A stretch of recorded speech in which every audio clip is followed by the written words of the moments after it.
Chapter 313.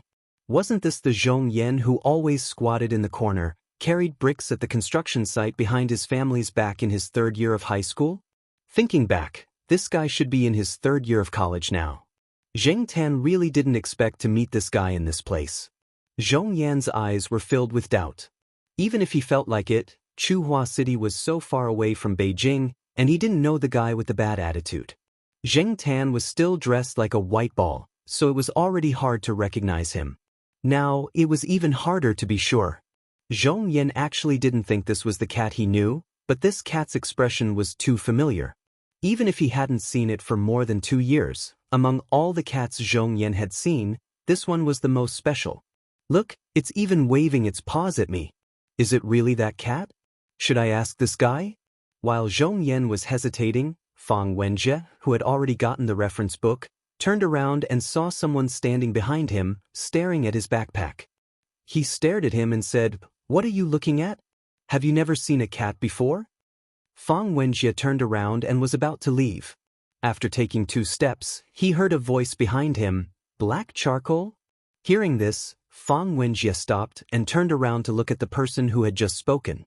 Is it really black charcoal? Zhong Yan's eyes lit up, and the annoyance from the book being pushed away dissipated. You know it. Fang Wenjie was puzzled, and raised his hand to point at the backpack behind him. Yes, but isn't it in Chuhua City?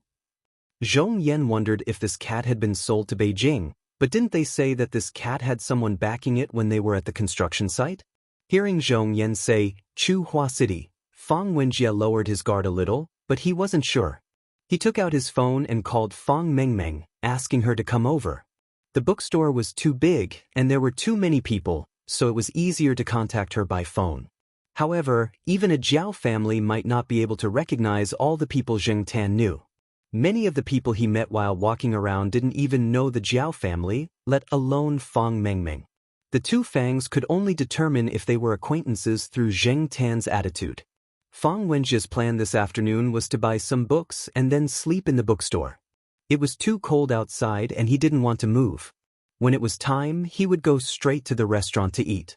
Now that he met Zhong Yan, he was bored and wanted to talk to him. He was curious how Zhong Yan knew the black cat. As for Fang Mengmeng, she left after coming over.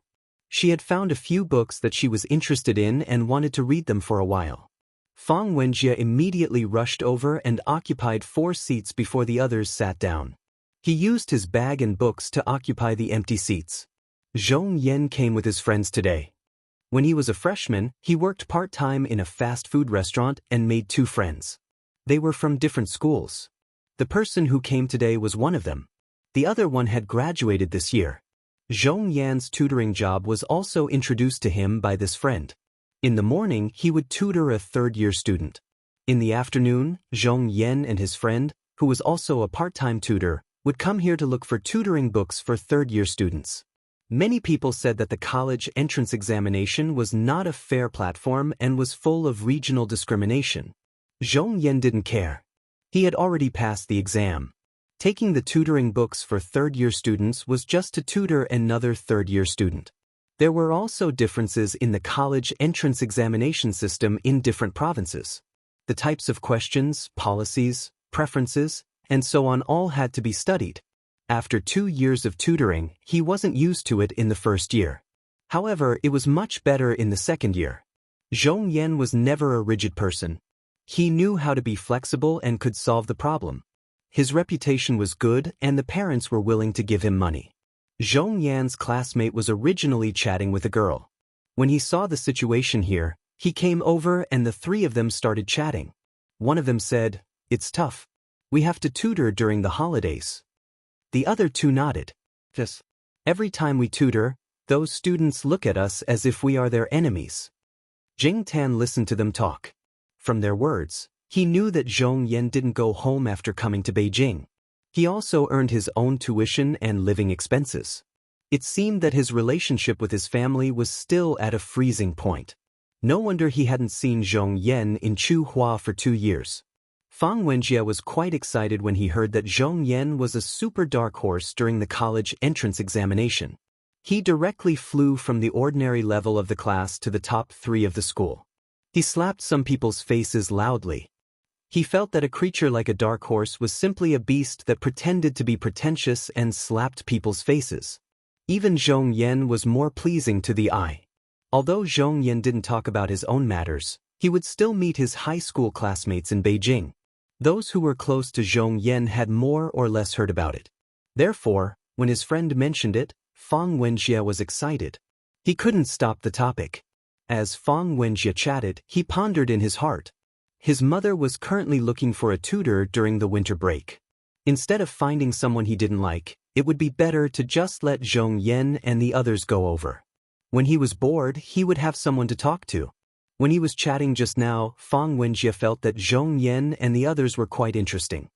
They weren't like the tutors his mother hired before, who always had arrogant expressions like, "I'm a genius. My words are more correct than the reference answers in the reference books. You have to listen to whatever I say," and so on.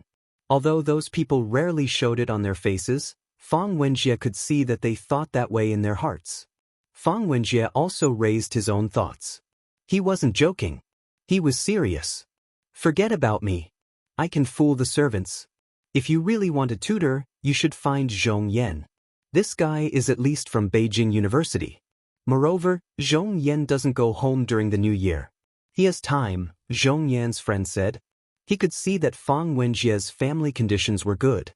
Although he would definitely make a lot of money if he took on this job, he also knew that the better the family conditions, the more the parents valued the school. Therefore, he could only politely decline to avoid being kicked out by the parents when the time came. "Don't go home? That's just right. Zhong Yan, you don't have to take on other tutoring jobs during the winter break.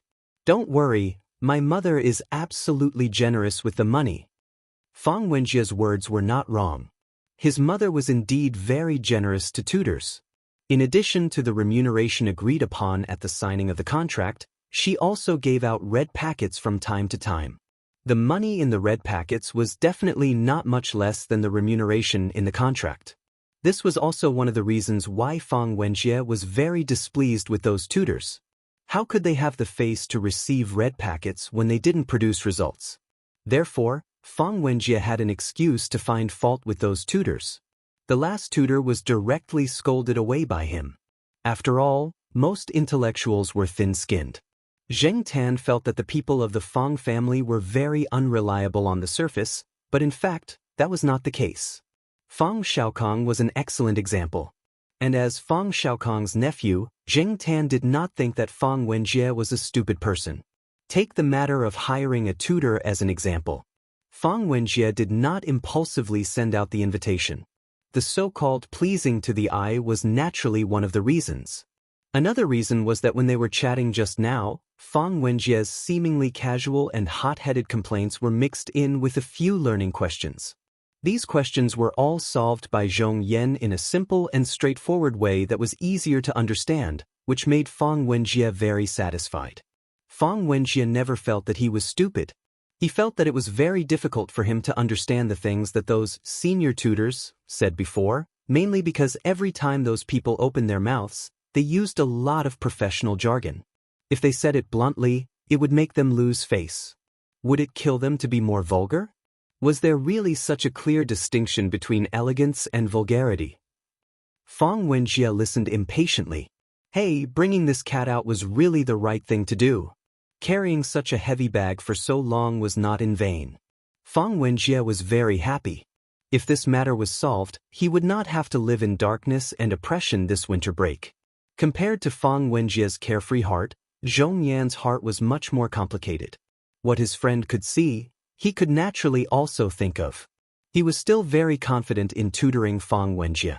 He knew that this person was not stupid, just a little rebellious. If he took this job, he would not have to worry about tuition and living expenses next year. Under normal circumstances, he would not have such an opportunity. If he had not met the cat today and talked to Fang Wenjie, even if he was at Beijing University, he might not have been able to get into the tutor's good books. It could be seen from the disdain in Fang Wenjie's eyes when he talked about his previous tutor. Glancing at the black cat on the chair next to him, who was dressed like a polar bear and stretching its neck to look at something, Zhong Yan thought for a moment. It seemed that every time he met this cat, his luck was good. Meeting an old friend in a foreign land. Zhong Yan could finally understand the reason why the ancients put this as one of the four joys of life. This kind of feeling could only be deeply understood when one was really in that kind of situation. Even if this was the capital, Zhong Yan still missed home many times. When he occasionally heard the moonlight in the city, from more than 10 years ago, he would feel sad. Every time he called home, he was not very happy. He had not been home for 2 years, not even during the holidays. He just called to let them know that he was safe, and then continued to work, part-time, to earn tuition, and to study hard. He could not relax on either side. He had not officially stepped into society, but he already felt that his shoulders were heavy. It could be said that in the past 2 years of studying in Beijing, it was not easy. Classmates? Of course, he had met them. There were many schools in Beijing, and he often went out and met a few junior high or high school classmates, but their relationship was not very good. There were also 2 high school classmates who did not like Zhong Yan, the dark horse in the college entrance examination. When they met, they also mocked and ridiculed him, and then everyone went their separate ways. They were not old friends. Dark horse? Kind of. But even the biggest dark horse would become ordinary in Beijing, where there were so many talents. Everyone wanted to soar into the sky, but how many people could really do it? Zhong Yan once thought that he would be one of them after the college entrance examination, but after experiencing some reality blows, his confidence faded a lot. The world was very exciting, but also very helpless. How should one walk? After stumbling and falling, one still had to continue walking. If one could walk through this, there might be a better future. After staying in the bookstore for more than 2 hours, Zheng Tan saw a few good-looking girls, 3 of which were of mixed blood, and a celebrity who wore a hat and scarf to cover half of her face. However, the celebrity quickly ran away when she was recognized. When the people in the store chased after her, she was already gone. Fang Wenjie looked at the time and called Fang Mengmeng back. He pulled Zhong Yan and his friends to eat together. The target restaurant was a building with a more retro architectural style, like an ancient restaurant. There were even big red lanterns hanging outside. When they walked to the door, someone came out of the parking lot. "Little Jie!" A shout made Fang Wenjie, who was running in, stop.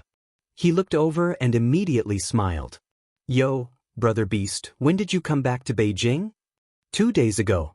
I came here for some business." Qin Tao took out his phone that had been ringing. I'm here. Hurry up and order. I'm starving." Chapter 3:14. Zheng Tan was originally nestled in his backpack, but when he heard Qin Tao's voice, he poked his head out. He was still wondering why this guy was here when he heard the latter part of Qin Tao's sentence. No matter when or where, Qin Tao always had a funny look on his face. He couldn't take any medicine well. 2 minutes later, Qin Tao and Mao were laughing so hard at the entrance of the restaurant that they couldn't even straighten their backs. The people passing by the entrance looked at them as if they were crazy. No, it was the 3 of them. There was another person who came out with Mao. Zheng Tan didn't know him, but he seemed to have a good relationship with Mao and Qin Tao. No matter how thick-skinned Fang Wenjie was, he couldn't help but feel embarrassed when so many people stared at him strangely.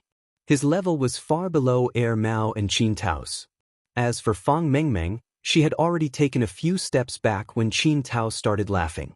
She separated herself from Fang Wenjie and looked elsewhere to show that she wasn't with these jokers. Zhong Yan and his friends were a little embarrassed. They didn't know how to react. Their skin hadn't been worn out yet.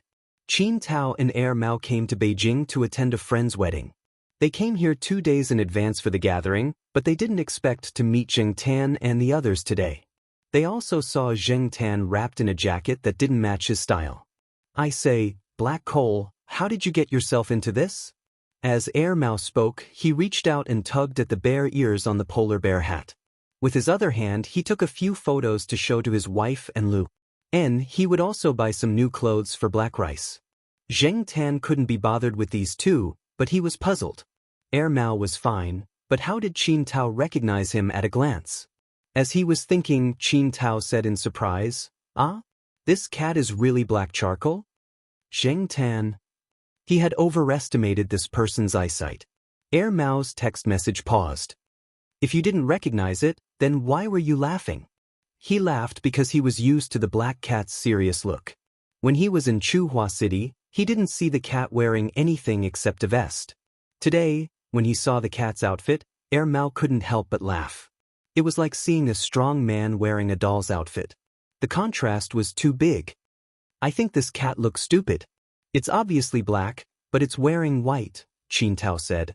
Thinking that the cat in front of him was the black cat from Chuhua City, Qintao, who had just stopped, started to laugh again. Hearing from Fang Wenjie that Zheng Tan had come to Beijing to film a documentary, Mao and Qintao were very surprised. At the same time, they also expressed that they would definitely support him when the time came and promote him. Not only Qintao and Mao, but Zhong Yan also heard it. He thought that when the film was released, he would go to the school and the surrounding school forums to promote it. The forums of these universities were quite popular. He believed that the effect would be good. The film hadn't been released yet, and Yang Yi and Xiaogua hadn't started promoting it, but the advertisement had already been released. Although documentaries rarely had the same celebrity effect as movies and television dramas, and there were also very few people who could be recognized by the audience. Most of them were unknown people. However, Yang Yi probably wouldn't have thought that Zheng Tan's trip would bring about an advertising effect. Probably finally feeling embarrassed, the group walked into the restaurant. Mao wanted to ask Fang Wenjie not to book a separate room and ask him to join them. There were only 3 people in Mao's group today, but after thinking about it, he didn't do that. He guessed that if they were together, everyone's topics would be different. Qintao would definitely continue his topic of a man's temperament is directly related to what kind of wife he marries, and Fang Wenjie would probably continue to complain about his menopausal class teacher. Therefore, it was better to separate. They could talk freely. That way, they could enjoy themselves to the fullest. When they walked into the restaurant and parted ways, Mao called Zheng Tan over and said a few words. Zheng Tan's anger from being mocked just now hadn't subsided. He didn't have a good look at Mao, but after hearing what Mao said, Zheng Tan became serious, which was rare. Mao told Zheng Tan that he had seen Wu when he went out the day before. He had also heard some things about cats. If Mao hadn't mentioned it, Zheng Tan would have almost forgotten about the cat trainer called Wu. Probably because of the series of activities held in Beijing next year, the relevant departments accelerated the investigation of some criminal cases as well as those potential threats. After Wu came to Beijing, he was recruited through some channels to assist in the investigation and arrest. He didn't expect that those cats really did a lot of work. Ordinary people wouldn't think too deeply about a cat if they saw it in the daytime or at night. In the area of drug enforcement, firefighting, search and rescue, and so on, only dogs were well known. Who would think of cats? When he was caught, he didn't know what went wrong and exposed himself. Mao was just reminding him. He didn't think that Zheng Tan would get involved in this. It was also a reminder. He didn't want Zheng Tan to be tricked and used as a tool, especially by that Wu guy. This was not Chuhua City. There was no one to protect Zheng Tan. If something happened, they might not be able to find help in time. After all, it was just a cat. It had no human rights and was not protected by the law. It would die in vain. If something really happened, the Jiao family would probably cry until they fainted in the toilet. Fang Mengmeng and Fang Wenjie definitely hadn't heard of this kind of thing. If he hadn't met Mao today, Zheng Tan wouldn't have known. However, even if Zheng Tan knew now, he didn't think that he would have anything to do with Wu and those people. Moreover, during these days in Beijing, he hadn't seen any familiar cats or other suspicious people. Of course, it could be that Zheng Tan didn't pay attention to it. But thinking that in 2 or 3 days, someone would send Zheng Tan back to Chuhua City. When he returned to Chuhua City, there would be many people to protect him. Thinking of this, Zheng Tan was relieved. It had only been 2 or 3 days. He didn't have to be curious or meddle in other people's business. He just needed to eat, drink, and sleep. When Mao told Zheng Tan about this, no one else heard it. The others didn't expect Mao to tell this to a cat, so they didn't ask much. Just as Mao expected, Fang Wenjie kept complaining about his class teacher in the private room. Then he brought out the teachers of the other subjects one by one. Whether they were pleasing to the eye or not, He could always come up with a lot of reasons. If Mao and Qin Tao were here, Fang Wenjie might not have said all these things. This was because he wasn't sure if the two of them would turn around and tell on him to his father. Zhong Yan and his friends were listening at the side. Fang Mengmeng had long been used to Fang Wenjie's words. She ate at the side without changing her expression. At the same time, she added some food to Zheng Tan's plate. When she was raising Demi, Fang Mengmeng had read a lot of professional books. She remembered which things could be eaten and which were best not to be fed. However, her father also said that this black cat was a little special and couldn't be judged by common sense. After hesitating, Fang Mengmeng followed her father's instructions and directly added food to his plate. Relationships could always improve by leaps and bounds at the dining table. After a meal, Fang Wenjie had become much more familiar with Zhong Yan and the others. Zhong Yan and Qin Tao also became more casual in their conversation. After the meal, the three of them exchanged contact information. Fang Wenjie said that he would get someone to send Zhong Yan and Qin Tao, but Zhong Yan refused. They could just take the bus. It was still early and there was a direct bus. Mao and the others were still eating inside. After eating, they would go out to have fun. Of course, they didn't dare to do anything too out of line. One was already married, one was about to get married, and Qin Tao was still in the process of turning over a new leaf. Before Fang Wenjie left, he went over to say hello. The three of them were drinking happily. They were probably talking about something inappropriate for minors. Fang Wenjie was pushed out of the door before he could say anything. The driver who picked up Fang Mengmeng and Fang Wenjie quickly came over after receiving a call. The night was very cold, but it was very warm in the car. Zheng Tan leaned against the window and looked at the night view outside. Many places had billboards advertising a major competition that would be held next year. There was an endless stream of cars and all kinds of people. As the car drove by, Zheng Tan didn't have time to look. Even if he saw a tall foreign beauty just now, he didn't have time to look at her for more than a few seconds. Probably because he had eaten too much tonight, his stomach and intestines were too active. The amount of blood in his head and limbs was reduced, and the blood supply to his brain was insufficient. Coupled with the warmth in the car, Zheng Tan was drowsy. Next to him, Fang Wenjie had already fallen asleep. Fang Mengmeng was also yawning. At a red light, the car stopped. After yawning again, Zheng Tan glanced outside. Huh! Zheng Tanzi stood up and leaned against the window to look out. 3 meters away from their car, there was a row of stone piers on the sidewalk. At this moment, a cat was squatting on one of the stone piers. It was a cat with a white body and a black tail. There were many cats with this color of fur in the world, but Zheng Tan could still confirm at a glance that this was the cat that he had seen beside Ah Wu before. He remembered that it was called Longan or something. The car window was covered with a film, so the people outside couldn't see the figure in the car. Longan naturally couldn't see Zheng Tan either. She remembered that there used to be 2 other cats around this cat, called Lotus Seed and Babeo. However, when Zheng Tan leaned against the window and looked around carefully, looking for the figures of the other 2 cats, the car moved, and soon, Longan's figure could not be seen. The coolness of the car window made Zheng Tan sober. According to the information revealed by Mao, Zheng Tan guessed what Longan and the others were doing. Drug enforcement? Chasing after criminals? It was really possible. When they met in the past, the 3 of them were almost tamed, so it was reasonable for them to do something similar. Zheng Tan himself had participated in similar operations. No matter what they were doing, Zheng Tan felt that it had nothing to do with him. In 2 or 3 days he would return to Chuhua. The matters in Beijing had nothing to do with him. Therefore, Zheng Tan quickly put these matters to the back of his mind. The driver first sent Fang Wenjie home, then sent Fang Mengmeng and Zheng Tan back. When they arrived at Fang Mengmeng's house, Zheng Tan saw Dami running outside. In front of Dami, a pug wearing a small cotton-padded jacket was running around with its tail between its legs. After hearing the sound of the car, Dami ran over and stopped chasing the pug. The pug barked a few more times, bluffing. When Dami took 2 steps in that direction, the dog immediately ran away. When Dami stopped, it continued barking. Dami, you bullied it again. Fang Mengmeng picked up Dami, who ran over. Zheng Tan saw clearly that Dami's paws were still holding the dog's fur. It seemed like Dami was actually quite ferocious, just like its father. When it came to fighting, it was definitely good. Chapter 315.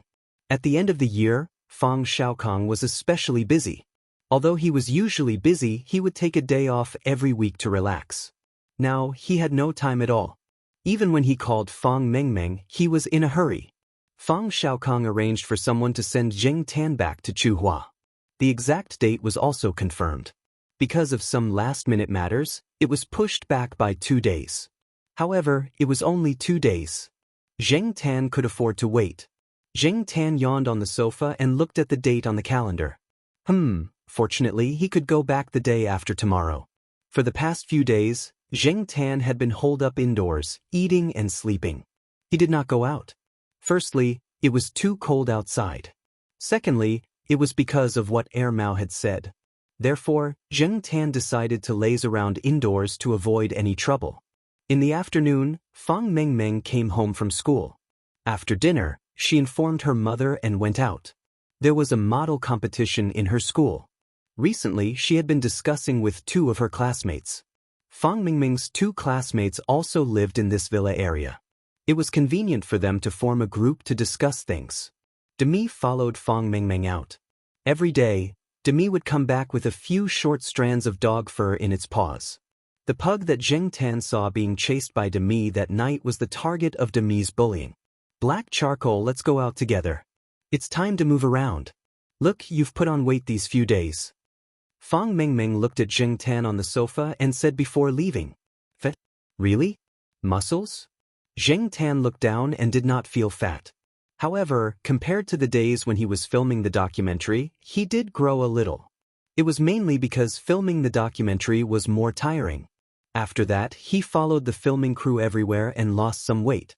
After filming, he did not have to do anything at Fang Mengmeng's house. He only cared about eating and sleeping. The weight that he lost immediately grew back. However, it was true that he did not move much.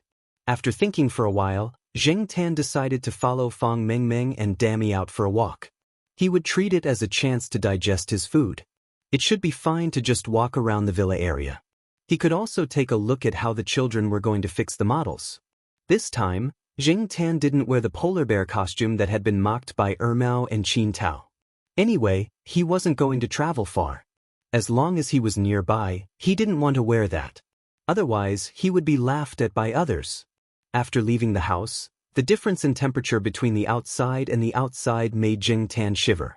Looking at the rice beside him that was not affected at all, Zheng Tan sighed in his heart.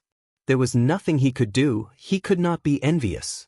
Compared to summer, the fur on Demi's body was much thicker in winter.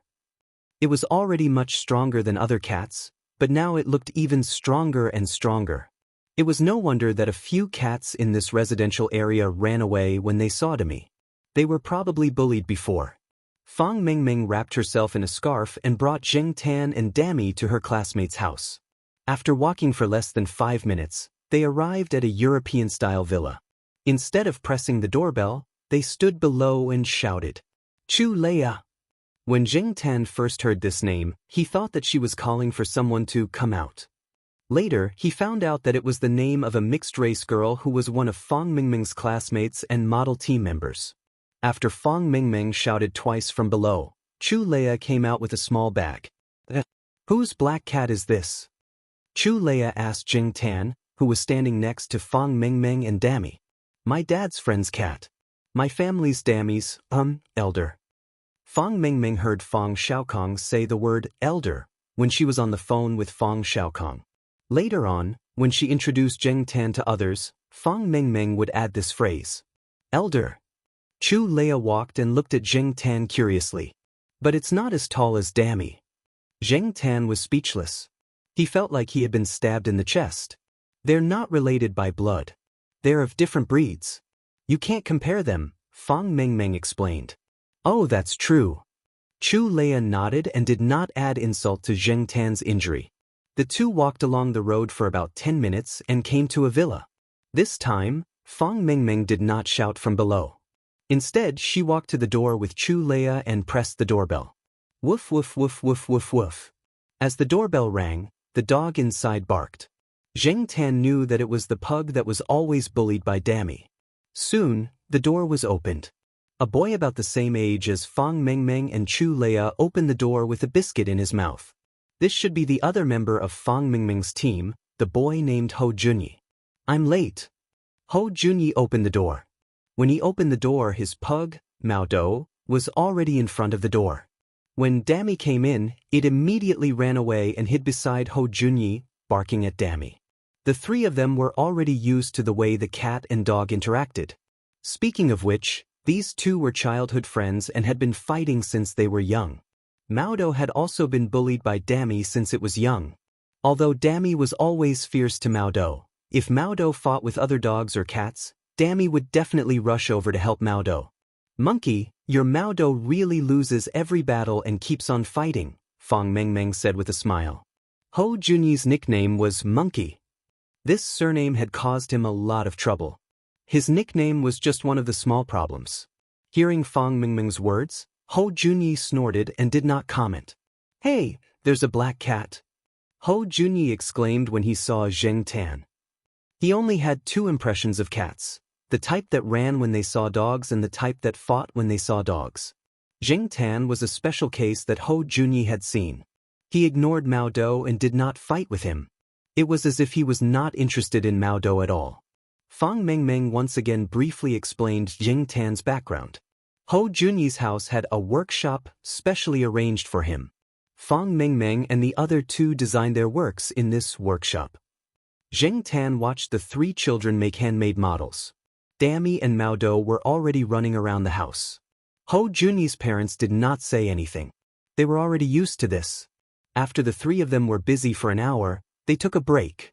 Hou Junyi's mother brought in a stack of desserts and some snacks. The three children chatted and talked about television dramas and their favorite celebrities. Hou Junyi was not at all interested in the celebrities that Fang Mengmeng and Chu Leia mentioned. He was not a fan of celebrities. Instead, he admired the big shots in engineering. His grandfather was from the Academy of Engineering, and his father was also a talent in this field. The things that he had been exposed to since he was young made him more interested in things in this field. As for chasing celebrities, what was there to chase? Zheng Tan pursed his lips. This kid was still young. Naturally, he did not know why certain female celebrities and actresses were so popular with men.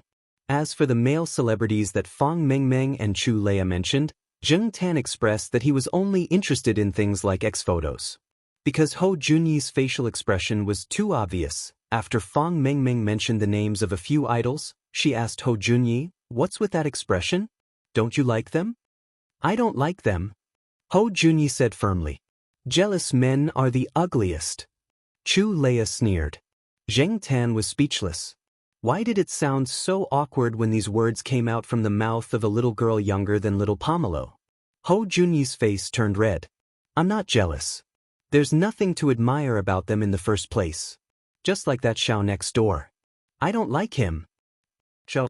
Fang Mengmeng and Chu Leia looked at Hou Junyi at the same time. "Doesn't your neighbor own a company?" "No, how long ago was that?" "The house was transferred to that Xiao 3 years ago," Hou Junyi said. "What Xiao?" "Gongzi Xiao or something," Hou Junyi said after some thought. "Gongzi Xiao." Zheng Tan felt that the two girls' eyes began to light up when they heard Gongzi Xiao. Zheng Tan and Hou Junyi could not help but move back a little. Knowing that Gongzi Xiao lived next door and might be at home today, the two girls could not help but stand up immediately. They could talk about the model tomorrow. Gongzi Xiao was not that easy to bump into. Otherwise, they would have known that Gongzi Xiao lived next door to Hou Junyi for the past 3 years. The two girls scolded Hou Junyi for not being loyal enough. Gongzi Xiao had lived here for 3 years, and Hou Junyi only mentioned it now. Hou Junyi was also aggrieved. He did not like those celebrities. Besides, Gongzi Xiao was often not at home. He just happened to see him today when he went out to walk the dog. The two girls wanted to visit Gongzi Xiao. Hou Junyi, who was in a bad mood, was dragged along. Zheng Tan followed them. Speaking of Gongzi Xiao, Zheng Tan was quite familiar with this person. This person became popular in the past 2 years. Gongzi Xiao, was the name of one of the characters this person played. Moreover, this person's name also had the word Xiao in it. Later on, he was called Gongzi Xiao by his fans. This person starred in a few good TV series, some in ancient times, some in modern times. When he was in the Jiao family, Zheng Tan and Jiao Ma watched this Gongzi Xiao's TV series together. From his past roles in TV series and the management and promotion of entertainment and public relations, many people felt that this Gongzi Xiao was a good-looking, good-natured, considerate, humorous, and handsome young man. It could be said that his fans ranged from 8-year-old girls to 80-year-old old ladies. In the popular ancient TV series that aired in the first half of this year, this Jiao Ma would sit on the sofa and wait for the TV after washing the dishes and sweeping the floor every night. Since the two children wanted to ask for autographs, Zheng Tan thought about asking for one when he had the chance. When he returned to Chuhua City, he would give it to Jiao Ma. Although Jiao Ma had passed the age of fanaticism, an autograph from a favorite celebrity would definitely make her happy for a long time. It was rare for him to come to Beijing, so this trip was not in vain. Actually, Zheng Tan felt that people like Fang Mengmeng only needed a word from her father to get an autograph or photo. But obviously, these children might not have realized this yet. When they went downstairs, Ho Junyi's father saw that the three of them were about to go out and asked, "Going out?" "Yes, going out for a while. I'll send them home later," Ho Junyi said. Ho Junyi's father nodded and did not say anything else. He only said, "Don't go too far at night." "I know." Ho Junyi really did not want to tell his parents about the embarrassing thing of asking for an autograph from an idol. Seeing that the young master was going out, Mao Dou immediately squeezed out before the door was tightly shut. Demi was also quick and was one step ahead of Mao Dou.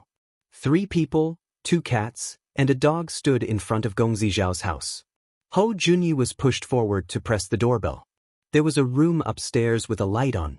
There was someone in the house. After waiting for a minute, he did not hear any movement inside. He pressed the doorbell again, but still no one came to open the door. Ho Junyi turned around and was about to ask the two of them to give up, but when he saw the disappointment in their eyes, he braced himself and pressed the doorbell again. Just as Fang Mengmeng was about to give up, the door opened. The person who opened the door was a good-looking young man in his 20s. He was wearing a sweatshirt and there was a little sweat on his forehead. He looked like he had just finished exercising. Chapter 3:16. When Gong Zixiao saw the 3 children at the door, he was surprised. Knowing the purpose of their visit, Gong Zixiao called the 3 of them into the house. It was too cold outside, and the 3 children did not have any photos or posters with them. Looking at the stubborn looks of the 2 little girls, even if Gong Zixiao was impatient, he still put on a friendly face. However, when he saw a dog and 2 cats following him through the door, Gong Zixiao stopped in his tracks and frowned. "Well, Gong Zixiao, do you not like cats and dogs?" Fang Mengmeng asked carefully. Gong Zixiao's brows relaxed and he waved his hand. "No, I had a friend who brought a dog here before, but the dog was too naughty. In less than an hour, it destroyed my sofa, a few props and a script. But it's okay. Well, my Dammy is very obedient and will never cause trouble. I will take care of it and not let it cause you trouble," Fang Mengmeng quickly promised. "My Edu is the same." Ho Junyi called Edu, who was sniffing everywhere, to his side, afraid that it would cause trouble. Zheng Tan had been paying attention to this Gong Zixiao. He had heard people say that an actor with superb acting skills would always have a temperament that was constantly changing. Due to the need to adapt to different roles, they were constantly competing with others in their daily life. Therefore, out of curiosity, Zheng Tan calmly observed this celebrity who was quite popular with women. Perhaps he did not expect to be scrutinized so closely by a cat. The gaze that Gong Zixiao had hidden from the 3 children earlier was caught by Zheng Tan. From an angle that the 3 children could not see, when Gong Zixiao saw Zheng Tan, Demi, and Mao Dou, there was a flash of hostility in his eyes.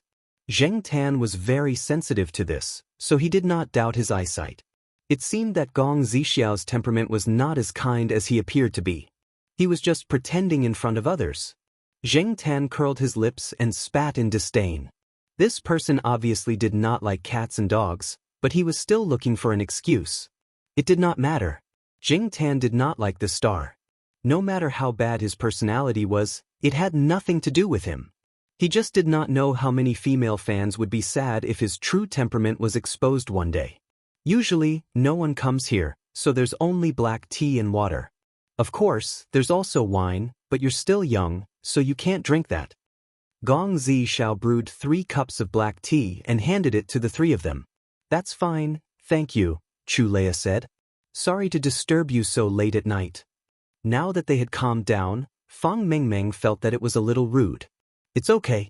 It's rare to meet 3 little fans like you. I'm very happy, Gong Xiao said with a smile. At the same time, he took out 3 photos from a drawer, signed them, and handed them over. As for Hou Junyi, he pushed the photo back and said seriously, "Thank you for your generosity, but I'm sorry, I'm not your crazy fan." Fang Mengmeng, Chu Leia, and Gong Xiao. This child was so straightforward that it made people want to beat him up. Jing Tan noticed that the corner of Gong Xiao's eyes twitched. Generally, many celebrities who made it big knew how to be patient.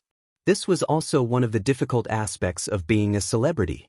Even if they were wronged or angry, they had to endure it and try their best to show their best side in front of others. Therefore, Gong Xiao did not look embarrassed or angry at all. Although Hou Junyi was there to spoil the atmosphere, it did not dampen the enthusiasm of the 2 little girls at all. When they found out that Gong Xiao was exercising in his room, he did not hear the doorbell. When he came out to drink water, he heard it and immediately went to open the door. The 2 little girls' resentment of waiting outside the door for so long dissipated. So you were exercising. I heard that actors have to maintain their figures. Do you really have 8-pack abs? Do you really know how to fly a fighter jet? Do you really not use a stunt double for your action scenes? Gong Xiao did not show any impatience with the series of questions.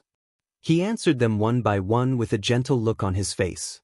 The pursuit of fans brought a lot of trouble to celebrities. However, if there were no fans, the celebrity's fame would probably not be that great. So, was this the legendary pain and happiness? Hou Junyi looked at Fang Mengmeng and Chu Leia and shook his head. He really could not understand. The IQ of these 2 crazy fans had plummeted to negative numbers. How could they fly a fighter jet? *T. How could they believe what they saw on TV? By the way, Gong Xiao, I heard that your next film is about urban zombies. I've seen the style in it. It's so cool, Chu Leia said with a red face. The 3 of them were talking about the new film starring Gong Xiao that would be released during this winter break. Hou Junyi coughed, intending to make his presence known. Actually, the so-called vampires and zombies don't exist. They're all stories adapted from the fantasy of Porphyria. They suck blood and eat human flesh, and they're afraid of light. Wasn't there a film some time ago where a porphyria patient hid human organs in his refrigerator? As he said that, he glanced at the refrigerator beside him. Fang Mengmeng, Chu Leia, and Gong Xiao were speechless. Jing Tan noticed the corner of Gong Xiao's eyes twitching again. Gong Xiao was silent for a few seconds. Then he smiled, got up, walked to the refrigerator, and opened the large double doors. I don't have those scary things here. There was not much in the refrigerator. There were only some fresh-looking fruits in the freezer. When Gong Xiao took out the fruits for the 3 of them, closed the refrigerator door, and turned around, Hou Junyi spoke again. Have you heard of the refrigerator philosophy? The trash bin and refrigerator can reflect a person's attitude towards life. The things stored and decorations can reveal a person's personality. So, according to my deduction, Gong Xiao doesn't cook by himself. Chu Leia immediately defended himself. Gong Xiao is so busy. It's understandable that he doesn't have time to cook. Besides, there's a good saying, a gentleman stays away from the kitchen. It's a gentleman stays away from the kitchen. And it doesn't mean that he doesn't cook. It mainly means that he doesn't want to enter the kitchen because he can't bear to see someone kill. That's why my dad said that people who say such things are hypocritical and irresponsible hypocrites. They eat the meat in their bowl and complain that others are cruel. Fang Mengmeng, Chu Leia, and Gong Xiao were speechless. Anyone would think that he was scolding Gong Xiao for being hypocritical and irresponsible. Fang Mengmeng and Chu Leia wished they could go up and kick Ho Junyi. They really regretted bringing Ho Junyi along. They had embarrassed themselves in front of their idol. It was their first visit, and they had left a bad impression on him. Zheng Tan could almost see the group of troublesome children in the East Courtyard. If Ho Junyi lived in the East Courtyard, he believed that he would get along well with Jiao Yuan, Suan, and the others. Stubborn science guy. Chu Leia mumbled. You're wrong. I'm more inclined towards engineering. Science is different from engineering, Ho Junyi corrected her. Zheng Tan saw Gong Zishao looking down and rubbing his right thumb and index finger together. He had no idea what he was thinking. Perhaps Gong Zishao was unhappy with Ho Junyi's words. Looks like I'll have to learn how to cook in the future. Gong Zishao looked up and smiled at the three of them. Little Ho, you know a lot of things. You're also very observant. Zheng Tan did not know if he was overthinking, but he felt that Gong Zishao's last sentence had a deeper meaning. There was a heater in the house, but Zheng Tan suddenly felt a little cold. Ho Junyi was quite proud of himself. He looked around and pointed at the floor-to-ceiling window not far away. Is that the dimmer glass? Yes, little Ho even knows about this. How surprising, Gong Zishao said in a casual tone. Zheng Tan felt even colder. He was a little confused and felt that the atmosphere was not right. However, seeing that the three children were still the same, Zheng Tan wondered if he was overthinking and being paranoid. He looked around and saw some items of different sizes on a display shelf not far away. He heard that they were all gifts from fans. There were dolls, crystal items, commemorative shirts, and so on. Zheng Tan jumped onto the display shelf and saw a cat toy that looked like Huang's. He looked closer and saw a small note on it. It was a message from a fan. A photo of the display shelf had been published on the internet. It made the fans even more loyal to Gong Zishao. After all, it also showed how much their idol valued them. As he looked, Zheng Tan heard Gong Zishao talking to Fang Mengmeng and the others about cats. He sounded quite professional. Because I don't spend much time at home all year round, I don't have any pets like cats or dogs. By the way, I saw a dragonly cat on the wall of my house yesterday, but it didn't eat the food I gave it. Oh, there's another one. I saw it when I went home last week. It had a white tail and a black cat, but it ran away when I got close, Gong Zishao said. Fang Mengmeng frowned. I've never seen such a cat around my house. I don't know whose it is. Maybe I can find it and make friends with Dammy. Puh. Before Fang Mengmeng could finish her sentence, she heard the sound of something shattering on the display rack. She was shocked and looked over. Only then did she realize that a crystal cup on the display rack had fallen to the ground and shattered. At that moment, there was only a black cat standing on the display rack. I'm really sorry. I apologize to you on behalf of Black Charcoal. I'm willing to compensate. Fang Mengmeng looked at Gong Zishao nervously. She was afraid that he would be angry at Zheng Tan because of this. At the same time, she also asked Zheng Tan to quickly get down from the display shelf. Ignoring Fang Mengmeng's words, Zheng Tan felt a chill run down her spine. If the Dragon Li and the cat with a white body and a black tail that Gong Zishao had mentioned were Lotus Seed and Longan, this Gong Zishao was very likely problematic. It wasn't an illusion just now. Zheng Tan looked at Gong Zishao again. Before Zheng Tan could think more, he heard Edamame's cry. The four of them were too focused on their conversation and didn't notice Edamame, who had slipped away from Ho Junyi's feet and wandered around. Hearing Edamame's cry, Zheng Tan was keenly aware of the murderous aura that suddenly appeared on Gong Zishao's body. Dammy, who was originally obediently nestled next to Fang Mengmeng, was now staring at Gong Zishao. However, the three children didn't notice anything. When Edamame started to cry, Ho Junyi got up from the sofa and ran to the place where the sound came from. He was worried that Edamame would cause trouble in the house. This time, Dammy didn't join in the fun because of Edamame's cry. It stayed by Fang Mengmeng's feet and was very vigilant. Chapter 317. Fang Mengmeng and Chu Leia followed Ho Junyi in that direction. Demi followed closely beside Fang Mengmeng, Gong Zishao walked behind them, and Zheng Tan was at the back. Zheng Tan had a bad feeling about the conversation between Gong Zishao and Fang Mengmeng. He was so shocked that he accidentally knocked the crystal cup to the ground when he turned around. Before Zheng Tan could figure out how to deal with it, edamame started barking. In order to observe Gong Zixiao better and prevent him from suddenly doing anything threatening, Zheng Tan walked at the back and kept an eye on Gong Zixiao. During their conversation, Gong Zixiao had said that he was the only one in the house. Therefore, Gong Zixiao was undoubtedly the most threatening person. What Zheng Tan needed to do now was to keep an eye on this person. Fortunately, Gong Zixiao did not seem to care about Zheng Tan. He only paid attention to the 3 children running in front of him. When Zheng Tan went over, he saw edamame at the end of the corridor on the first floor. There was a tightly shut door at the end of the corridor. The door probably led to the workshop. Beside the door was a metal shelf placed in a corner. At that moment, edamame was roaring in front of the shelf. It seemed like there was something hidden under the shelf. From time to time, he would use his claws to scratch at the shelf. Zheng Tan had been paying attention to Gong Zixiao's expression. After seeing edamame's situation, Gong Zixiao's eyes flashed. He rubbed his right thumb and index finger together and then stuffed it into the pocket of his sports jacket. Seeing this, Zheng Tan's heart skipped a beat. He was afraid that there was an offensive weapon in his pocket. Edamame! Ho Junyi ran over and tried to pick edamame up. However, edamame was very persistent under the shelf. When Ho Junyi came over to pick him up, he struggled a few times and knocked against the shelf. Aya! A rat! Chu Leia exclaimed. A rat about 10 centimeters long came out from under the shelf. When Chu Leia screamed, it quickly ran past her feet and disappeared from the living room where they were sitting. Clearly, it had found another place to hide. What a busybody! Chu Leia patted her chest.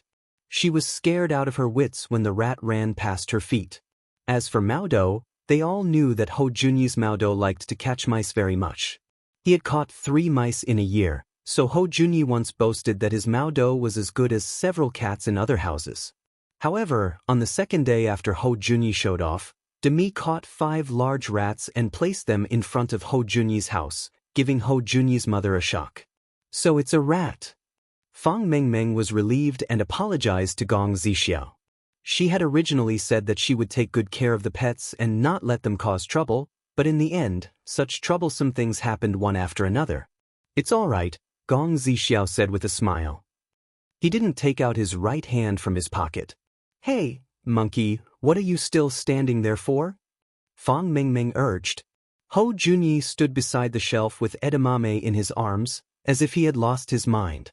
After hearing Fang Mengmeng's words, Ho Junyi's body trembled and he slowly turned around.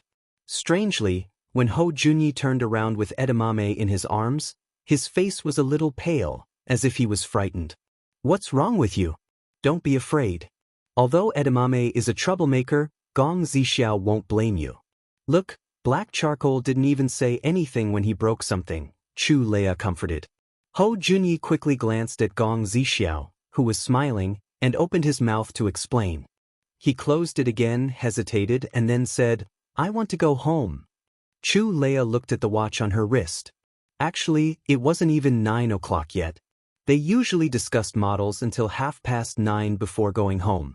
She wanted to stay with her idol a little longer, so it was rare that they bumped into each other. Gong Zixiao smiled. When he was chatting with the 2 girls, he already knew the 3 children's daily schedule. Moreover, they didn't tell their family that they were coming over. It's 10 minutes to 9 o'clock. How about this? It's rare for you to come over, so I'll give you a signed DVD, Gong Zixiao said.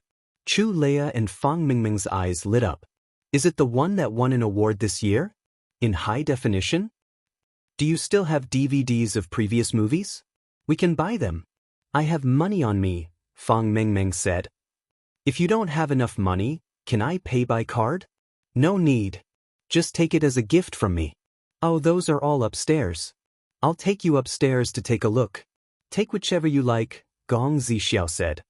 But seeing Fang Mengmeng and Chu Leia follow Gong Zixiao upstairs with faces full of anticipation, Ho Junyi hesitated for a moment. He put down edamame and quickly followed them. He was worried about his 2 companions. While going upstairs, Ho Junyi took out his cell phone from his pocket and was about to call home. However, when he took out his cell phone, he realized that there was no signal at all. Zheng Tan followed Gong Zixiao upstairs while waiting for Hou Junyi. Therefore, when Fang Mengmeng and Chu Leia walked into the room with DVDs and posters that Gong Zixiao mentioned, Zheng Tan did not go in. He waited for Hou Junyi in the corridor on the second floor in front of the door. When Hou Junyi called Fang Mengmeng and Chu Leia's names and ran upstairs in a panic, Zheng Tan heard a bang. He turned around and saw that the door to the room that Fang Mengmeng and Chu Leia had just entered was closed. Gong Zixiao was standing at the door, watching Hou Junyi run upstairs. "What are you trying to do?" Hou Junyi said as he looked at the closed door. Gong Zixiao stood there with an indifferent expression on his face. He looked at Hou Junyi and said, "Can you tell me what you discovered just now, smart boy? Let us go home. If we can't go home by 9:30, you'll be in trouble." Hou Junyi said. This was the truth. Usually, if the three children were not home after 9:30, the parents of the three families would call each other to ask about it. Gong Zixiao's face turned cold. "So, little boy, you'd better be obedient." Gong Zixiao walked towards Hou Junyi.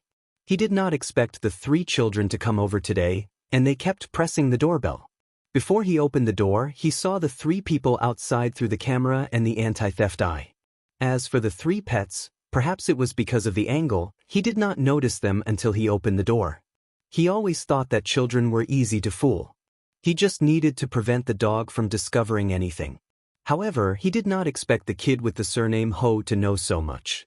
It seemed that the kid had discovered something. Sometimes, the more you know, the more dangerous it is.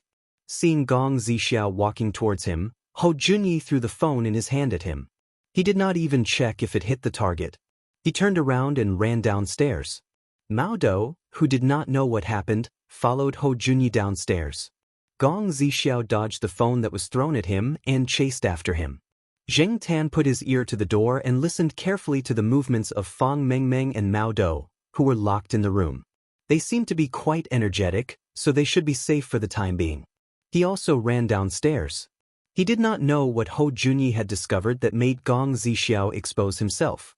When Gong Zixiao first entered the door, he showed hesitation and frowned as if he was in a difficult situation. It was probably an act for the three children to see, so that they would take the initiative to protect the three pets. Why did this person not want to see the dog and the cat? Was he afraid that something that should not be exposed would be discovered by the pets with a sensitive sense of smell? Fang Mengmeng and Mao Dou, who were locked in the room, also realized that something was wrong. The door could not be opened, and the only tall window was tightly shut. The glass was too hard to break. They did not know what material it was made of. The originally transparent window seemed to be separated by a thick layer of fog. This was the light-adjusting glass that Hou Junyi had mentioned before. It could be made transparent and could also be used to block vision. What drove them crazy was that all the lights in the room had been turned off. Fang Mengmeng wanted to try the method that her father had taught her to use the light switch to send an SOS signal for help. Now, it seemed that it was not necessary. Their bags were still in the living room on the first floor. They did not bring their mobile phones with them. The only thing they could use was the key ring that Fang Mengmeng always carried with her. There was a mini flashlight that was the size of a pen cap on it. Using this to send an SOS signal? It seemed a little difficult, and the effect would definitely not be good. Seeing that the window could not be broken, Fang Mengmeng decided to change her strategy. After looking around with the mini flashlight, she set her eyes on the louvered vent on the wall. However, this vent seemed to be too small. Even if they smashed the vent open, they might not be able to squeeze in. They also did not know where this vent led to. After all, they were only two children. Although they were very scared and could not think of any good ideas at the moment, it was still much better than other children who only knew how to cry. Chu Leia followed Fang Mengmeng and smashed the vent with something as she screamed for help. However, the people outside the house might not be able to hear their screams. The soundproofing was very good to begin with. In addition, there was a world-famous song playing outside the house. Although the sound was not loud, it was just enough to cover the soft cries coming from inside the house. On the other side, Hou Junyi, who had run downstairs, wanted to quickly call for help to save his two companions. However, when he went downstairs, he realized that both the windows and the door could not be opened. The huge floor-to-ceiling windows were all tightly shut and blurred, isolating the house from the outside world. Ho Junyi ran towards the living room, hoping to find something that could help. However, he was too scared. In his hurry, he did not notice that there was another person who was running from the door to the living room. He staggered and fell. When he looked back, he saw that Gong Zixiao, who was holding a golf club, was less than 3 meters away from him. His pupils constricted, and his smart mind went blank. If Gong Zixiao took 2 more steps forward, he would be able to catch the kid who was causing him trouble. However, at that moment he suddenly felt someone grabbing his clothes from behind and flinging him to the side. It was too sudden. Gong Zixiao did not expect anyone to be behind him. All his attention was on Ho Junyi and the dog beside him, so he did not take any precautions against the person behind him. Bang! Chapter 318. After kicking Gong Zixiao to the ground, Zheng Tan kicked him twice more, making him unable to stand up. Then he stepped on his face, jumped to the side, and kicked the golf club that had been separated from Gong Zixiao's hand towards Ho Junyi. When edamame saw Zheng Tan kicking Gong Zixiao, it rushed up and bit Gong Zixiao's leg. Of course, compared to Niu Zhuangzhuang, edamame was considered gentle. It was not as bloody as the time when Niu Zhuangzhuang bit the thief. After the bite, the dog was probably not used to biting people. Then, it turned to gnaw on Gong Zixiao's trousers and shoes. Finally, it found some feeling and started to bite more vigorously. After Zheng Tan jumped to the side, he saw that Ho Junyi was still in a daze. There was no reaction at all, and Ho Junyi was staring straight at Zheng Tan. Zheng Tan immediately glared. F***ck, is this kid scared silly? I already kicked him down and kicked the golf club to you. Why don't you pick up the golf club and hit the enemy? Don't you know what it means to take advantage of your weakness to take your life? You haven't fought before, right? Zheng Tan would never have thought that when he kicked Gong Zixiao, what appeared in Ho Junyi's mind was not confusion, nor was it saved, nor was it because he was scared silly as Zheng Tan thought. Instead, it was a diagram of the breakdown of force. Moreover, according to Gong Zixiao's reaction and movements, it estimated the approximate amount of force used by Zheng Tan. It was precisely because of this that Ho Junyi was stunned, because the result did not conform to common sense. How could a cat have so much strength? After calculating it once, it recalculated it twice, and the result was the same all 3 times. Unbelievable, dumbfounded. Little Ho Junyi's mind was currently running like a herd of alpacas. If Zheng Tan knew what Ho Junyi was thinking, he would definitely run up and give him a few kicks. F***ck, at such a tense moment, this kid actually had the time to do a physical and mechanical analysis. Did he learn to be stupid? However, Ho Junyi soon came to his senses after hearing edamame's roar. He looked at Gong Zixiao, who was struggling to stand up, and picked up the golf club with trembling hands. When Gong Zixiao looked at him with red eyes, Ho Junyi gritted his teeth and swung the club. Bang! The big star was hit on the head and tragically fainted. Seeing this, Ho Junyi was very scared. He was afraid that he would knock someone to death. After waiting for a while and seeing that the person lying on the ground did not respond, he trembled and moved closer. He put his finger on Gong Zixiao's wrist to feel her pulse and then let out a long sigh. Luckily, he was only fainted, and no one died. This should be counted as his self-defense, right? Edamame was still biting Gong Zixiao's trousers, shaking its head and tearing it apart. It made a low whining sound in response to Gong Zixiao's kicks. But now, even if it bit his pants, it wouldn't have any attack power. No matter how hard he tried, no one would kick him. Gong Zixiao's coma temporarily eased the atmosphere, and Ho Junyi's tense nerves relaxed a little. However, when he thought of what he had seen and guessed at the end of the corridor on the first floor, he was worried. He really wanted to leave this place. Zheng Tan ignored Ho Junyi's conflicted emotions. After Ho Junyi knocked Gong Zixiao out, he nodded with satisfaction. Then he jumped up and stepped on Gong Zixiao's face, which attracted countless girls and women. Seeing that there was no reaction and that Gong Zixiao had really fainted, he moved closer and reached his hand into Gong Zixiao's pocket. He was very curious about what was in Gong Zixiao's pocket and why his hand was always in there. Now that he took it out, he found that it was a small remote control. Could it be a button that controlled some functions in this house? For example, windows, doors, and so on. Many rich people's houses started to be smart. When Zheng Tan was still a human, he had seen some people's houses using smart design. Gong Zixiao's house was probably similar, right? The remote control was full of characters and some patterns. Zheng Tan could not understand them. He pressed it twice and did not find anything unusual, so he ignored it. Hou Junyi, who was panting and trembling, saw the remote control. His eyes lit up and he picked it up with his free hand. Zheng Tan planned to go up to the second floor to check on Fang Mengmeng and the rest. He stopped in his tracks and moved his ears, carefully distinguishing some sounds. Then he ran to the huge floor-to-ceiling window and listened carefully. He confirmed that it was Demi's cry. The cry was different from usual. Many people probably had not heard Demi cry out like that. However, Zheng Tan felt that it was familiar. After thinking for a while, he suddenly remembered that Demi's cry was similar to the way Black Rice used to summon cats. Although the cry did not sound exactly the same, Zheng Tan felt that it was very similar. Perhaps this was an ability that was inherited from the mother. Others could not learn it, but Demi did not need to learn it. It was like cheating. The natural world was full of strange things. There were many things that made people envious and jealous.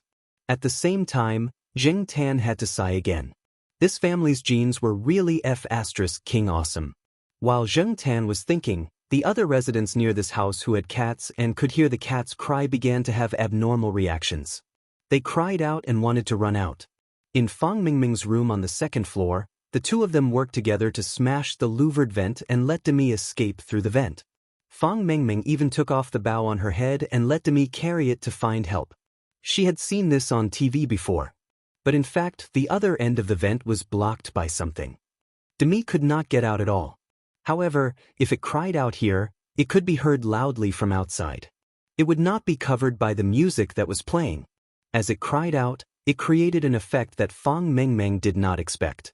Zheng Tan stood in front of the floor-to-ceiling window and thought for a while. Then he planned to go back to the second floor. At this time, Hou Junyi fiddled with the remote control and figured out something. After pressing a few buttons, the originally blurry floor-to-ceiling window suddenly became transparent. There was only some water vapor attached to it. Zheng Tan wiped it and found that on the other side of the glass window, there were a few cats. There was Lotus Seed, Longan, and the forest cat that he had not seen for a long time. It seemed that they had been trained by Ah Wu. Since they could hear Demi's cry, it was obvious that they were not far from here. This also proved that there was something wrong with Gong Zixiao, and it was not a small problem.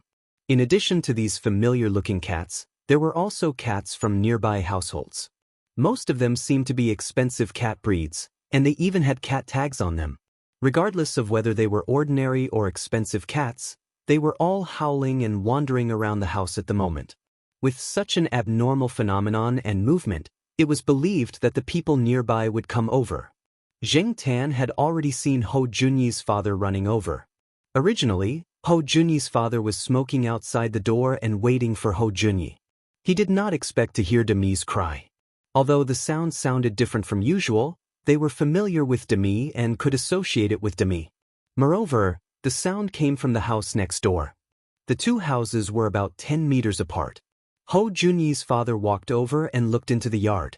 He found several cats in the yard and other cats that he knew lived in the nearby residents' houses. It was a very strange phenomenon. Hou Junyi's father pressed the doorbell and found that no one opened the door. He realized that something was wrong and called Hou Junyi, but there was no response. Therefore, Hou Junyi's father contacted the parents of the other two families. When he found out that none of the three children had been seen, he directly called the police. The security in charge of this residential area also rushed over. Although Hou Junyi used the remote control to make the dimmer glass transparent, he could not find the correct button and solution for the door of the room upstairs. Perhaps there were other input instructions. He scratched his ears and cheeks anxiously for a while.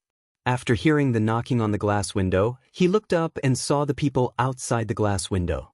Hou Junyi, who had been nervous, almost burst into tears. He kept patting the floor-to-ceiling window. Through a layer of glass, Hou Junyi's father was quite worried after seeing his son's appearance. Without waiting for the police and security to come, he ran home to get the tools. Zheng Tan did not know what tools Ho Junyi's father was holding. He just followed Ho Junyi back and found shelter. Then, the next moment, he saw that the floor-to-ceiling window was all broken. It did not explode everywhere, only falling in the area of the floor-to-ceiling window.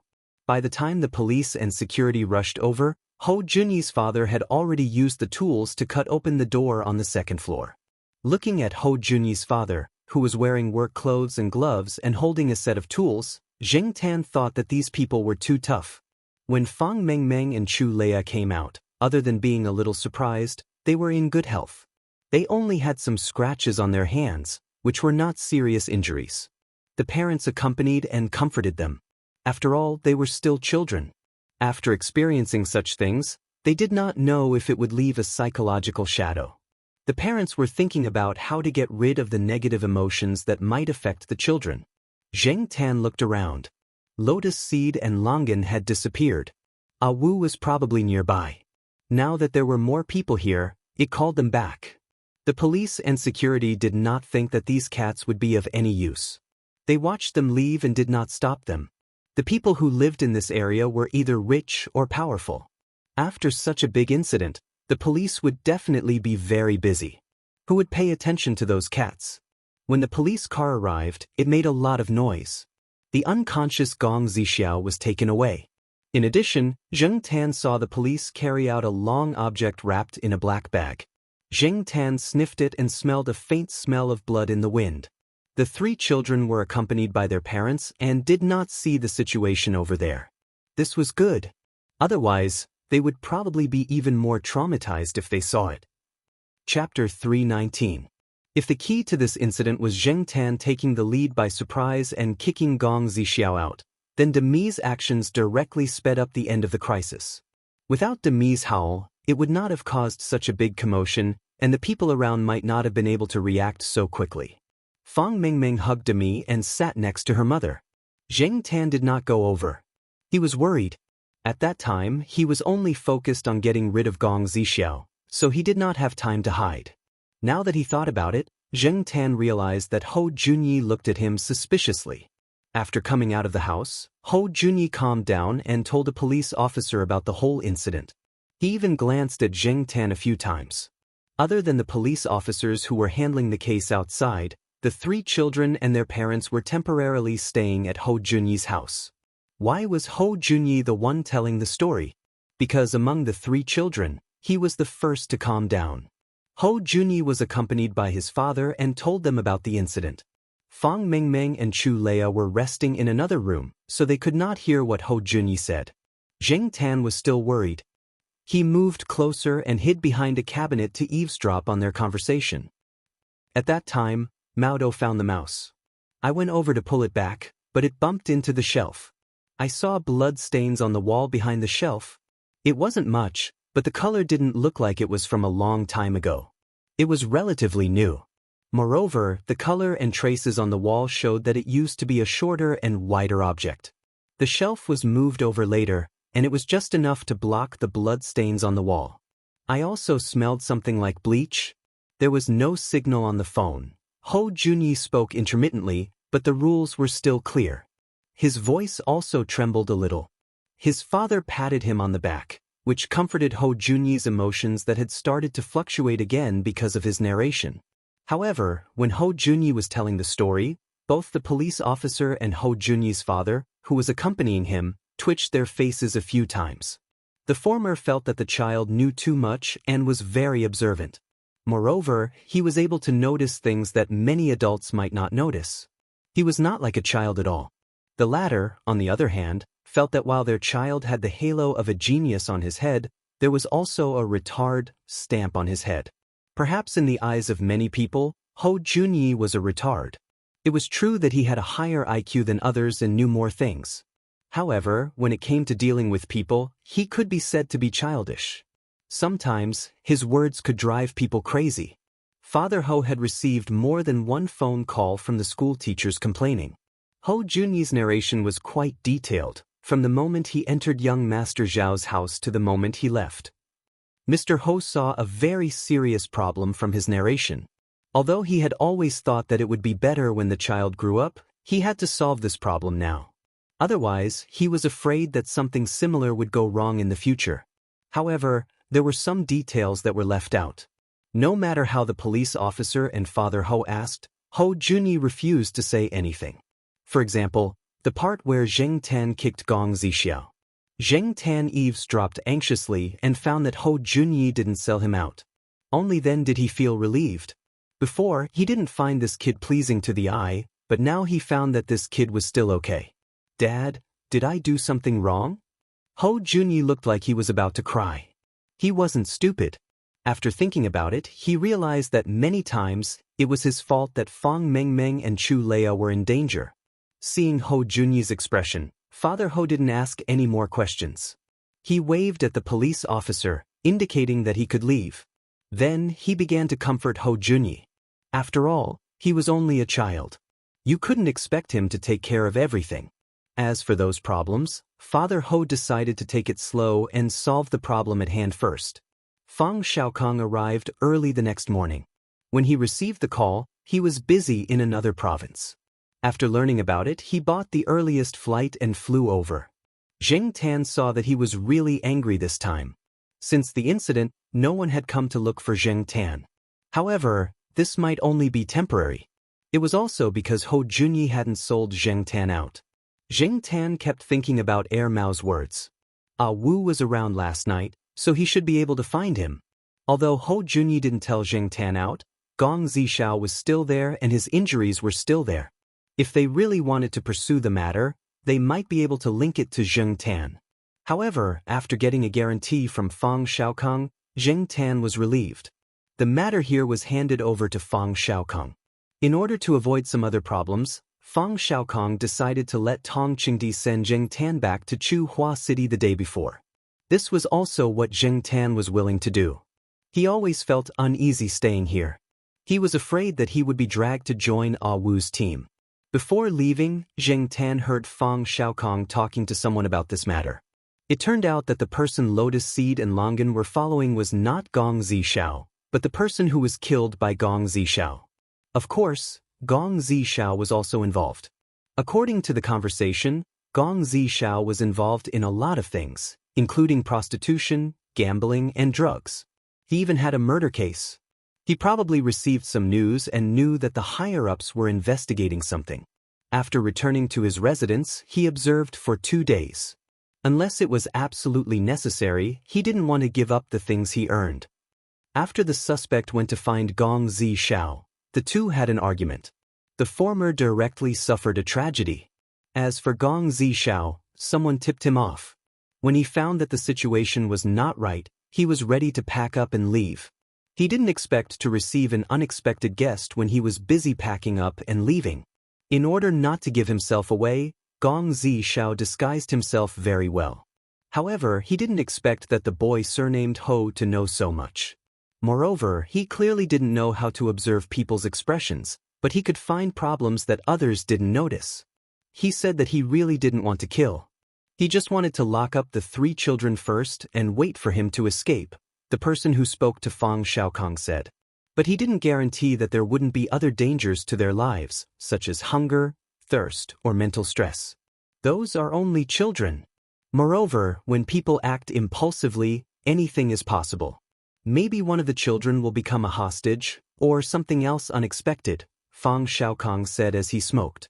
He was telling the person in front of him that he was going to investigate this matter. There were also a few people involved, as well as the person who tipped off Gong Zixiao. None of them would be able to escape. I know what you mean. The person finished speaking and left. Fang Xiaokong knocked on the table with one hand, took a puff of his cigarette, and put it out in the ashtray. He took his coat and walked out. Black charcoal, I owe you a favor this time. Fang Xiaokong's heart was clear. Otherwise, he wouldn't be in a hurry to send Zheng Tan away. Temporarily avoiding this matter was also a form of protection for Zheng Tan. Zheng Tan jumped into the car. He had already packed everything and was waiting for Tong Qing to come. Just now, Tong Qing was called over by Fang Xiaokong to give him some instructions. After a while, Tong Qing came back. He opened the car door and was about to get in when he heard a voice behind him. Wait a minute. Zheng Tan looked over and saw Hou Junyi running over with a small suitcase in his hand. Hou Junyi's complexion was not bad. His family must have counseled him. But why is this kid carrying a suitcase over? Hou Junyi's forehead was covered in sweat from running. After he came over, he folded the drawbar and rollers on the suitcase and put it away. Now, it looked like a suitcase. The suitcase was a little heavy, and Hou Junyi had a hard time carrying it. Tong Qing helped him carry it and then looked at Hou Junyi in confusion. Hou Junyi pointed at the suitcase, then looked at Zheng Tan and said, "Thank you. It's just a thank you gift." When Hou Junyi looked at the suitcase, he was still reluctant to part with it. It was obvious that this kid treasured the suitcase a lot, but Zheng Tan did not know how to reject it and could not say anything. Without waiting for Zheng Tan to reject it, and Tong Qing did not know what to say, Hou Junyi had already run back home. When Hou Junyi returned home, his parents were there. Because of what had just happened, they had taken leave to accompany and comfort the children. The 3 children had taken leave and did not go to school. "What did you go out for?" Father Hou asked. He saw Hou Junyi carrying his small treasure chest out, but now he came back empty-handed, sending a thank you gift. Hou Junyi changed his shoes and answered, "You gave that to Fang Mengmeng? Would a girl like that?" In Father Hou's heart, the key was to me. If he wanted to thank someone, he would naturally thank Fang Mengmeng. "Oh." Hou Junyi was puzzled. "Your treasure chest. Didn't you go to Fang Mengmeng's house and give her the suitcase?" Father Hou was puzzled. Did he guess wrongly? No, it wasn't Fang Mengmeng. "Dad, you said yesterday that a life-saving grace should be repaid with a spring. At the very least, I should thank her generously. So I gave the suitcase to Black Charcoal." Black Charcoal? Father Hou's face froze. "If I didn't understand wrongly, that was a cat. You gave your precious suitcase to a cat." Hou Junyi looked at his father with a puzzled expression. He felt that he had explained it clearly enough. Why was he still asking? "Son, I think we should have a good talk." Father Hou rubbed his eyebrows helplessly. Thank her generously? In Hou Junyi's heart, that treasure chest was indeed very valuable. Many things could not be easily bought outside. In fact, it was really expensive. However, those things were not the only ones. If he really wanted to get more, Father Hou could help Hou Junyi get them. He was just worried about how to adjust Hou Junyi's thinking and way of thinking to a normal level. At that moment, in the car heading to Chuhua City, Tong Qing was still driving silently. Zheng Tan was looking through the suitcase that Hou Junyi gave him in the back seat. Thank you gift? Zheng Tan knew that Hou Junyi was thanking him for his help at a critical moment. However, it was the first time Zheng Tan had met someone who gave him a toolbox as a thank you gift. The suitcase had a password lock. The password had been unlocked long ago and could be reset. However, what made Zheng Tan even happier was the things in the suitcase. Although Zheng Tan had not seen many of them and did not understand what they were for, he knew a few of them. Zheng Tan took a metal square that looked like a bank card. He folded it twice and turned it into a knife. When he folded it back, it returned to the size of a card. These were all good things. Zheng Tan was overjoyed. Chapter 320. Back in Chuhua City, Zheng Tan felt much more comfortable. He slept soundly, probably because he was less stressed. Hou Junyi's treasure chest, Zheng Tan, was under little Pomelo's bed. The room was too small, so there wasn't much space to put it, so he had to put it under the bed. 2 days after returning to Chuhua City, Zheng Tan secretly turned on his computer and surfed the internet when no one was home. He looked up news about Gong Zixiao and found that there weren't many reports about this person recently. There were only 2 entertainment programs that originally invited Gong Zixiao, but later changed the host, which caused dissatisfaction among Gong Zixiao's fans. However, it seemed that there weren't many real reports about Gong Zixiao yet. Most people probably didn't know that Gong Zixiao had been taken away by the police. Moreover, Zheng Tan speculated that Gong Zixiao's acting career would probably come to an end.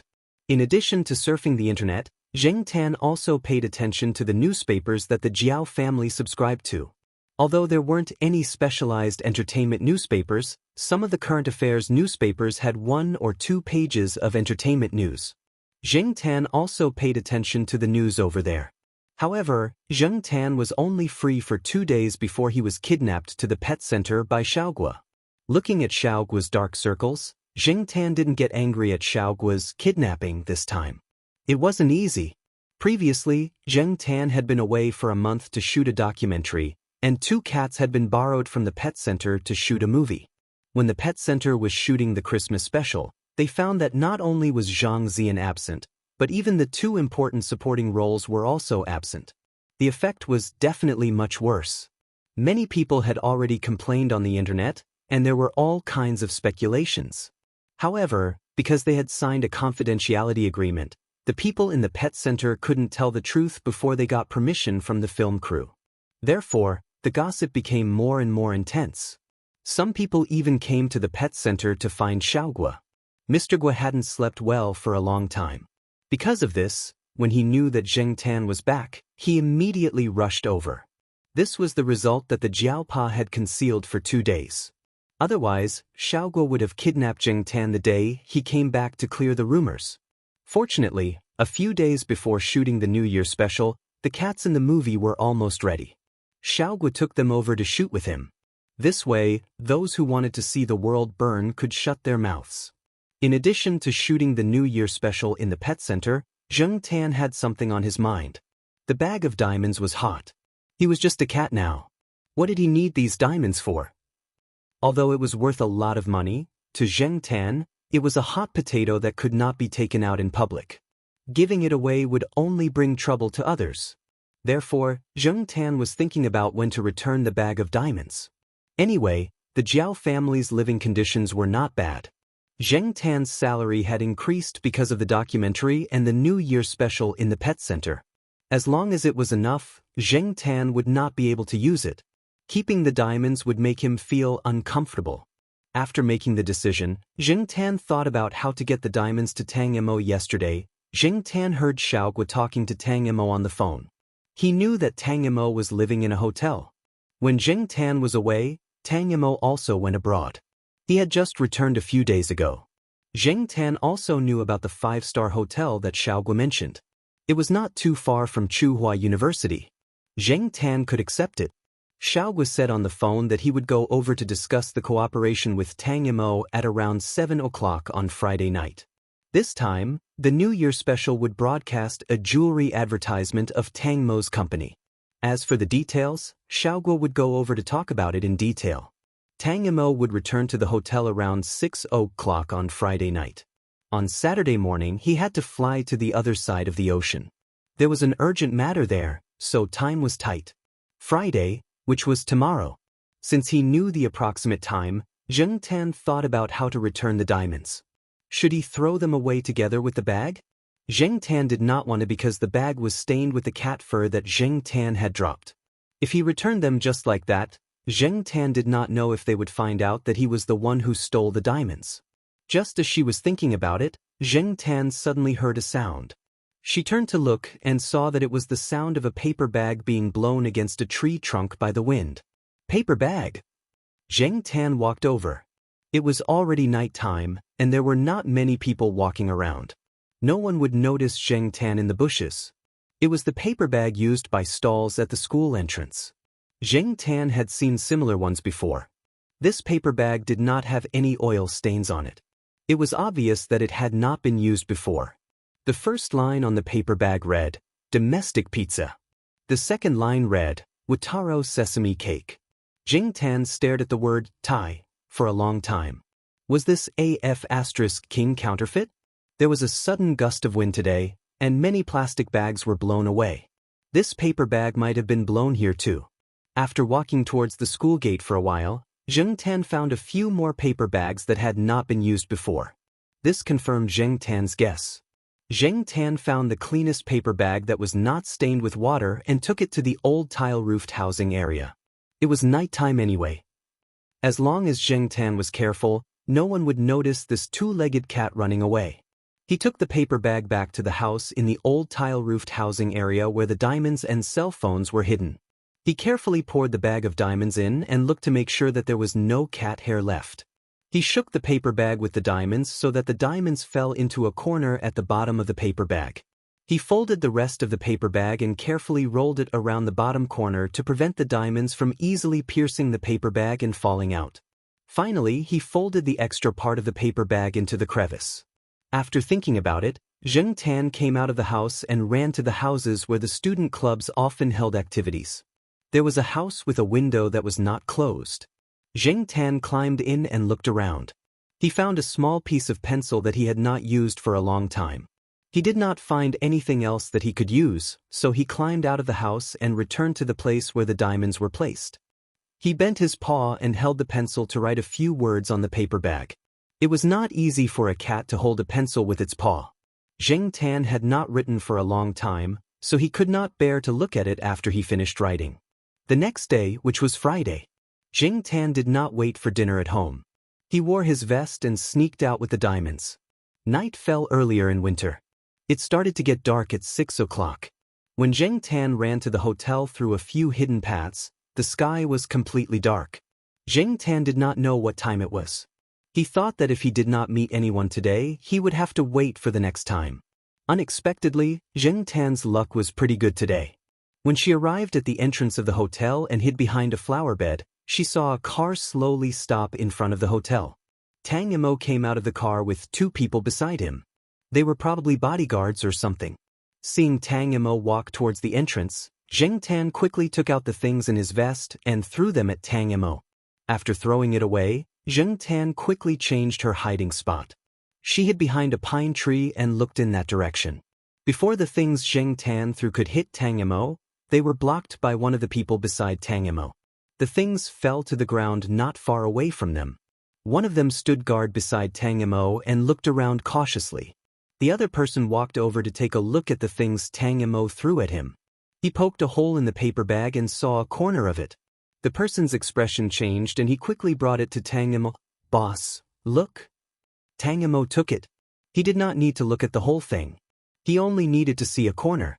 Even though the lighting was not good, he could tell that this was probably what he had lost. Other than that, Tom took a closer look at the paper bag that could be considered to be of poor quality. The paper bag was folded, and the words Wu Taro Sesame Cake could not be seen yet. However, the words on the bag were clearly written in crooked pencil. "Don't ask who I am. Please call me Red Scarf." Tang Imo was speechless. Tang Imo felt that since he came to Chuhua City, he had encountered many strange things. Zheng Tan watched Tang Imo walk into the hotel with the things before leaving. Before Tang Mo's bodyguard noticed him, Zheng Tan had already left. The bodyguard who was ordered by Tang Imo to look for the person who threw the things would never have thought that it was a cat who did it. In the next few days, Zheng Tan paid attention to the surroundings of the school, especially the sesame cake seller. Previously, Zheng Tan did not think too much about it. Now that he thought about it, he wondered if it would bring trouble to the sesame cake seller. After paying special attention, Zheng Tan managed to find out some information about the person selling sesame seed cakes.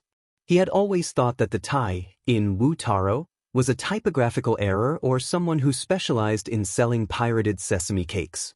Later, when he overheard the peddler's gossip, he found out that the sesame cake seller was called Wu Tai. He was a laid-off worker with a slight limp. He was a good person and was quite honest. The peddlers and students who sold sesame cakes had a good impression of him. Sometimes, when someone gave him too much money, he would limp over to get the extra money back. He did not know how his leg was injured. When he walked, it was obvious that he was limping. It was said that the injury had been there for many years. It could not be cured, and there was no money to treat it. It was also said that Wu Tai's wife ran away with someone else, leaving behind 2 older children. With the meager subsistence allowance, he looked like he was in his 40s despite being in his 30s. Wu Tai learned how to make sesame cakes from others. He heard that the business around the university was good, so he reluctantly gathered some equipment and set up a stall to do business with the students. His skills were good, he was a good person, and the ingredients he used were solid. The business was good. Then one day Wu Tai suddenly disappeared. He disappeared for 2 days straight. Many students felt that it was a pity. It was rare to find a sesame cake that was to their liking. Zheng Tan also wondered if Tang Imo was looking for trouble with Wu Tai. He wanted to ask around, but 2 days later, Wu Tai appeared at the school gate again. He was not injured and looked very energetic. It seemed that something good had happened to him.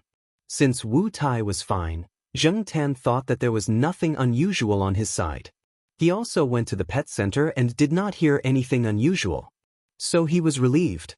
When he walked back briskly, Zheng Tan accidentally heard a conversation between two middle school students who had just returned from school. I heard that Gu Yuzi, who got first place in the midterm exam, knows someone from the underworld. No way? I heard that her boyfriend is from the underworld. Zheng Tan wanted to eavesdrop more, but the two students had already gone far away on their bikes. Underworld? Boyfriend? Why didn't I know? What the hell happened when I was on a business trip in Beijing for a month? Chapter 321. It had been a while since Zheng Tan last visited Little Pomelo's school. After returning from Beijing, he had slept in for a few consecutive days. He hadn't accompanied Little Pomelo and Jiaoma out in the morning. Now that he thought about it, it had been more than a month since he last visited. More than a month was enough for many unexpected things to happen. As Zheng Tan ran home, she pondered over the events of the past few days since she had returned from the capital. Something wasn't right. Little Pomelo didn't seem to be acting strangely these few days. After returning home, she spent most of her time doing exercises. After all, it was almost the end of the semester. It was understandable that she didn't have any abnormalities in her eating and sleeping schedule. If what the two junior high students had said was true, then Jiaoma wouldn't have been completely unresponsive. However, Zheng Tan had a nagging feeling in his heart. Jiaoma might not know. After all, some rumors between students might not reach the ears of teachers. At night, Zheng Tan deliberately observed Little Pomelo, but he still didn't find anything unusual. Therefore, Zheng Tan decided to wake up early the next morning and go out with Jiaoma and Little Pomelo. This year's winter seemed to be colder than usual. Zheng Tan shivered after leaving the house, then jogged after Little Pomelo and Jiaoma. It didn't feel as cold when he jogged after them. Jiaoma rode her scooter to school first, while Little Pomelo met up with her classmates in the Western District courtyard. Then, the three of them rode to school together. The three girls wore hats, scarves, and thick gloves, but the cold didn't dampen their mood to chat.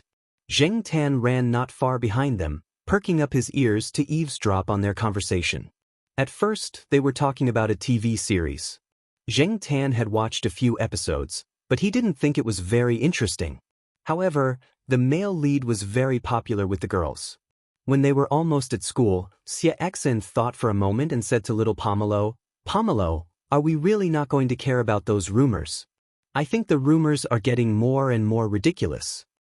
Zheng Tan was looking elsewhere, but after hearing Xianxia's words, his ears perked up. He stopped looking around and stared at Little Pomelo. "Don't worry about it. Let them spread it." Little Pomelo's attitude was rather cold, as if she didn't care at all. This made Zheng Tan feel a lot better. It seemed that it was just a rumor. According to what Xianxia and the others said, it seemed that someone was not convinced that Little Pomelo was the top student in the midterm exam, so they spread some rumors. However, Zheng Tan glanced at Little Pomelo. Unknowingly, the little girl from back then had become a young girl. She was good-looking and most importantly, she was good at her studies. In high school, people with good grades were always particularly favored by the opposite sex. After pondering all the way to school, Zheng Tan watched as Little Pomelo and the others parked their car and walked into the school building to sit down. Although Little Pomelo asked Zheng Tan to go back quickly, as it was cold outside, Zheng Tan did not leave immediately. Instead, he stood on the wall near Little Pomelo's class and watched for a while. He noticed that a few of the boys were looking at Little Pomelo with a gaze that made him want to beat them up, but none of them were particularly close to Little Pomelo. He could tell just by looking at Little Pomelo's attitude. The glass windows were gradually blurred by the steam. Zheng Tan did not stay there and walked along the wall. He wanted to wait until class was over to see if the other classes were paying attention to this. Zheng Tan walked along the wall, past the school building area, past the cafeteria, and then to the field. At this time, there were not many people on the field. Especially now that the weather was cold and it was nearing the end of the semester, there were even fewer people running outside. There were not many students and teachers. As he walked, Zheng Tan's head was hit. It did not hurt, as it was thrown by something like a paper ball. After the paper ball hit Jing Tan's head, it jumped to the ground, bringing with it the smell of fried buns.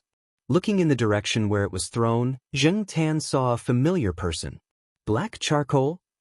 After the person saw Jing Tan, she ran over with a bright smile. Then she squatted at the foot of the wall and waved at Jing Tan.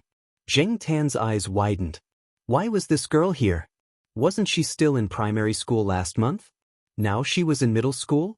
The person who came was little Jiao, who followed the blind old man, Master Kuan. However, Jing Tan always thought that little Jiao was still in primary school. Because of her tragic experience, this child came to school late and should be behind little Pomelo by quite a bit. 2 months ago, she was still in primary school, but now she was wearing this middle school uniform and carrying a bag. Jumping down from the wall, Jing Tan sat beside little Jiao and listened to the girl speak. The current little Nine looked much more cheerful. She had a short haircut that reached her shoulders and wore a pink butterfly hairpin on her head. She usually looked very obedient, but those who had seen her fight would know that this girl was very fierce. Jing Tan had once met little Nine at the bridge. They had been walking for a while. Along the way, they had met a peddler with an evil voice. He didn't sell real things and wanted to cheat the children of their money. However, when little Nine pulled a long face, the peddler didn't even dare to look into little Nine's eyes. Perhaps because of her past experience, little Jiao's attitude towards things was different from her peers. She had always been very satisfied with Master Kuan's arrangements. Back then, the blind old man, Master Kuan, might have taken a fancy to little Jiao's fierceness, which was why he agreed to let little Jiao go. As expected, many blind people were blind in the eyes but not in the heart. After little Jiao saw Jing Tan, she became very talkative. She was often the one who kept talking while Jing Tan listened by the side. From little Jiao's words, Jing Tan knew that little Jiao was indeed reading primary school books last month. However, now that she had passed the primary school advancement test, there was no need to wait for another half a year. Thus, the other side arranged for her to go to a middle school here. Other than little Jiao, there were 2 other people who were tutored together in this school. They were in the 2nd and 3rd grades respectively. However, they did not usually go to school together, so no one knew that they knew each other. With Master Kuan's ability, it was not difficult for him to send little Jiao in at this time. As for little Jiao, as a transfer student, she entered this school not long after Jing Tan left Chuhua City. It was no wonder that he did not know. Little Jiao also talked about little Pomelo. Because they were in different classes, one on the 1st floor and the other on the 2nd floor, little Jiao did not take the initiative to look for little Pomelo. This was because she did not know which class little Pomelo was in at the beginning. After finding out, she beat up a few girls who spread the rumors the next day. It was not good for her to immediately look for little Pomelo. She had to observe those people for a period of time. Otherwise, she was afraid that it would bring trouble to little Pomelo. Little Jiao was very fierce when she fought. Jing Tan could imagine how little Jiao looked when she beat up those girls. When little Jiao beat them up, she did not say that it was because of little Pomelo. Those people probably did not think that little Jiao and little Pomelo knew each other. The rumors they spread were just made up. However, in reality, they were half right. She did not have a boyfriend, but she did have a problem girl. Little Jiao decided to wait until the final exam was over before looking for little Pomelo and telling her about it. Now, she would not let little Pomelo worry. Tomorrow, I'll talk to the other guys who spread the rumors. Little Jiao rubbed her fists and said, during middle school, there were many people who fought behind their backs, regardless of whether they were boys or girls. Boys fighting would be a little bloody, but girls fighting would mostly be slaps and hair pulling, Jing Tan thought. However, if little Jiao made a move, it would be hard to say. Little Jiao was not the kind of person who liked to bully others. If she really made a move, those people would definitely be very hateful. Moreover, Jing Tan believed that little Jiao knew her limits. This girl followed Elder Kuan and would not act rashly like those hooligans. On the contrary, most of the time, they were more low-key. Otherwise, little Pomelo would not have not known that little Jiao was in the same school. During the period of young and dangerous, for middle school students, the gangsters of the underworld were much more influential than Mr. Perfect. This was especially true for middle school students. When a gangster was mentioned, they would directly imagine him as a powerful figure in the underworld. It was all kinds of awesome. Although it had already faded, and it had been a few years since that era, the potential influence was still there. When it was mentioned, people would have a feeling of disdain and reverence. If it was related to the top students, there would be more gossip. It was no wonder that those students would choose to spread the rumors about the underworld. Zheng Tan originally wanted to personally teach those who spread the rumors a lesson, regardless of whether they were male or female. However, now that little Jiao was there, Zheng Tan did not have to waste time looking for them. Aya, it's almost time. Class will end in 5 minutes. I have to go to the classroom during the break. Little Jiao carried her bag and threw it towards the wall. Then she took a few steps back and increased her speed. Using a tree that was closer to the wall, she jumped over. Zheng Tan's eyes twitched. One look and he knew that she was a repeat offender. When Zheng Tan jumped over the wall, he found that on the other side of the school wall, there was a person standing not far from where little Jiao landed. He had a cold face and an armband. It was obvious that he was the teacher on duty. He was there to prevent those disobedient students from jumping over the wall or doing bad things in the school. Cough. Good morning, Teacher Wang. Little Jiao lifted her bag and patted the dust off it. She obediently bowed to Teacher Wang, who was standing not far away. Teacher Wang's face twitched. There were 5 days of school every week. On 4 days, this girl would enter the school on time. On the remaining day, she might be late or early. Why did he say might? Because there were a few times when the teacher was late. The person on duty at the school gate did not record it. If it was a boy, then it would be easy to handle. There were many problematic boys in high school and there would be ways to deal with them. However, this was a girl. During class, other than being late, she was still well behaved. She was a transfer student. He heard that her grades were not good, but she was not at the bottom of the class either. She was just below average. She was not the main target of the teachers. However, it was this girl that made the people on duty feel helpless. Teacher Wang considered his words and thought about how to teach her. This morning he was on duty. He did not expect to see a bag being thrown in from the other side of the wall. The next moment, a small figure nimbly jumped over the wall and steadily landed on the ground. After seeing who it was, Teacher Wang's eyelids twitched. Before Teacher Wang could speak, little Jiao lowered her head and said, "I was wrong." She admitted her mistake so straightforwardly that Teacher Wang had to swallow back his words. What was wrong? Teacher Wang asked seriously. I shouldn't have jumped over the wall. Little Jiao said. And? Teacher Wang stared at little Jiao. Why are you late again? The word again made Zheng Tan's beard tremble. Little Jiao tilted her head as if she was thinking. Then she said, Oh, I saw an old granny get hit by a car this morning. I sent her to the hospital. That's why I was late. Teacher Wang and Zheng Tan. Could she be any more fake? But in the next moment, little Jiao took out several certificates from her bag. There were certificates from the hospital, the police, and the patient's family. The stamps and hospital certificates proved that little Jiao was telling the truth. Zheng Tan thought about it carefully. Little Jiao did have the smell of the hospital. Chapter 322. With little Pomelo around, Zheng Tan wasn't afraid of those ignorant people bothering little Pomelo. He also felt more assured about the school. As for little Pomelo, although she didn't plan to immediately fight back against those rumors and taunts, she was holding back her energy and waiting for the final exam to get a good result to slap those people in the face. This was the best way to fight back. After New Year's Day, the atmosphere in primary and secondary schools was more tense. They were preparing for this semester's final exam. If they didn't do well, they might not be able to have a happy new year. Zheng Tan looked at the calendar in the living room. The old one had been replaced by the new one. This was the 5th year since Zheng Tan came here. According to the conversion of the age of a cat and a human, Zheng Tan was a middle-aged uncle. The good thing was that Zheng Tan felt that his body parts were quite resilient. There wasn't much difference from the past few years. In Zheng Tan's heart, he always felt that he was a handsome young man in his 20s. At noon, they ate at Jiao Wei's small restaurant.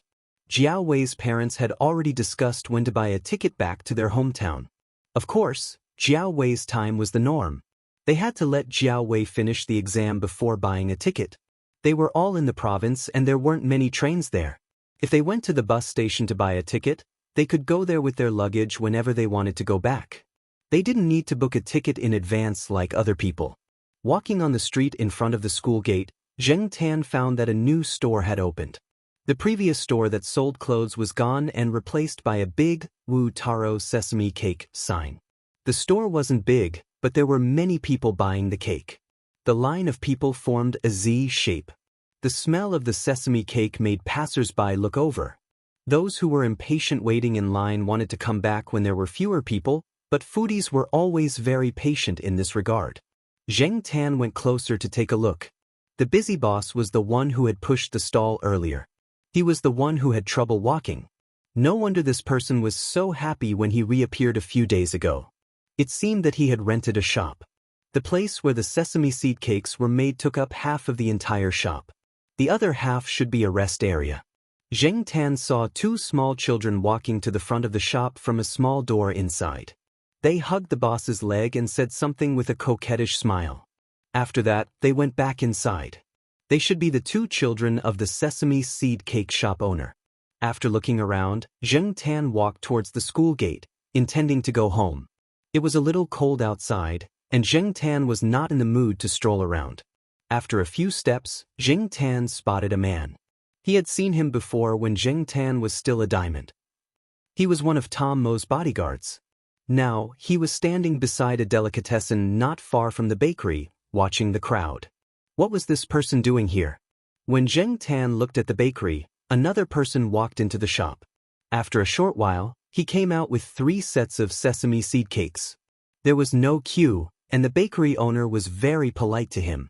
Zheng Tan followed that person and walked a little further. There was a black car parked near the road. It was Tom Mo's car. After that person got into the car drove away. Zheng Tan looked at the car driving away, shook his head, and jogged back home. On the other side of the car, Tom Mo took the sesame seed cake from his subordinate and sniffed it. It was quite fragrant. He took a bite. It tasted not bad. There is still nothing unusual over there. The people who went to buy the sesame seed cakes are the nearby vendors and some teachers. Most of them are still students. That person reported to Tom Mo. Tom Mo grunted and did not say anything else. After the diamond was returned by the unknown person, he sent someone to investigate the sesame seed cake seller. After all, there were many people selling Wu Turung sesame seed cakes, but there was only one Wu Turung sesame seed cake shop. The investigation did not find anything useful. Thinking of the pencil words on the paper bag, Tom Mo was more inclined to believe that the person who returned the diamond was a young student. Tom Mo even asked Xiaogua if anyone else had heard him on the phone. The answer he got was no. When Xiaogua made the call, he was alone in his room. Of course, there were 2 cats, Li Yuanba and Zheng Tan. Normal people would not think too much about the cats. Tom Mo and the others promised a sum of money when they asked the bakery owner and got enough information. Most of the information was about the person who went to buy the sesame seed cakes, but until now, they had not found the person they were looking for. The person who sold the sesame seed cakes used his savings and the money Tom Mo gave him to rent a shop. He had made quite a lot of money in the past few days. Don't underestimate this kind of small snack. Judging by the way the bakery owner could not stop laughing, it was obvious that he had made a lot of money. Zheng Tan would never have thought that a paper bag he picked up would lead to such a result. The person we are looking for is not him, the woman beside Tom Mo said. Tom Mo nodded. I know, but let them continue to observe. Ask Wu Turung to cooperate. He will not be short of money. After Zheng Tan returned home, he had nothing to do in the afternoon, so he turned on his computer and browsed some forums. There were many people talking about Gong Zhongxiao in the entertainment section. It started when an official channel reported that a famous movie star Gong Zhongxiao had been detained. When the official channel officially announced that he was detained and under investigation, it meant that he had been convicted. Just like Fang Xiaokong said, there was no way he could get away with it. Gong Zhongxiao's original surname was Zhao. After the news was broadcasted, it caused a lot of discussion. All kinds of conspiracy theories were flying around, and the fans were spitting on each other. The topic of gong zongxiao only stopped when the weather was getting worse. In the middle of January, it snowed heavily in Chuhua City. In the beginning, there were people who said that a good snowfall meant a good harvest. Many people played in the snow outside to relax from the tension and fatigue brought about by the final exams. It was not until the exams were over and everyone was about to go home that they started to worry, especially those who lived far away from home in the south. Some people were lucky and bought tickets on the 2 days when the weather was better, so the journey home was relatively smooth. However, some people bought tickets on the day when the weather was bad. It was windy and snowy, and many places were frozen. The highways were closed, trains were delayed, and flights were delayed. Many people who bought tickets on the day before could only get on the train the next day. Jiao Yuan and little Pomelo stayed at home. They were not in the mood to play in the snow. They were obediently doing the homework assigned by their teachers during the winter break. Grandpa Jiao had also called a few times to ask about the time they were going to go back to their hometown. He repeatedly reminded them to be careful when they were driving. He would rather drive slowly than to play in the snow. The television said that this was a once-in-50 years snowstorm. Many drivers in the south were not used to driving in the snow and ice. They did not take proper precautions, and many accidents happened. It was said that some drivers from the north were transferred over. Jiao Pa had to stay at the university for a while. This morning, he heard that a student who was on his way home had an accident before he could leave the city. He was now in the hospital. The Faculty of Genomics called for an emergency meeting. All the head teachers, graduate students, and doctoral supervisors were in charge. Jiao Pa had a lot of graduate students under him. He had to wait for all his students to leave the university before he could go back to his hometown. According to the meteorologists, this snowstorm would not end for the time being.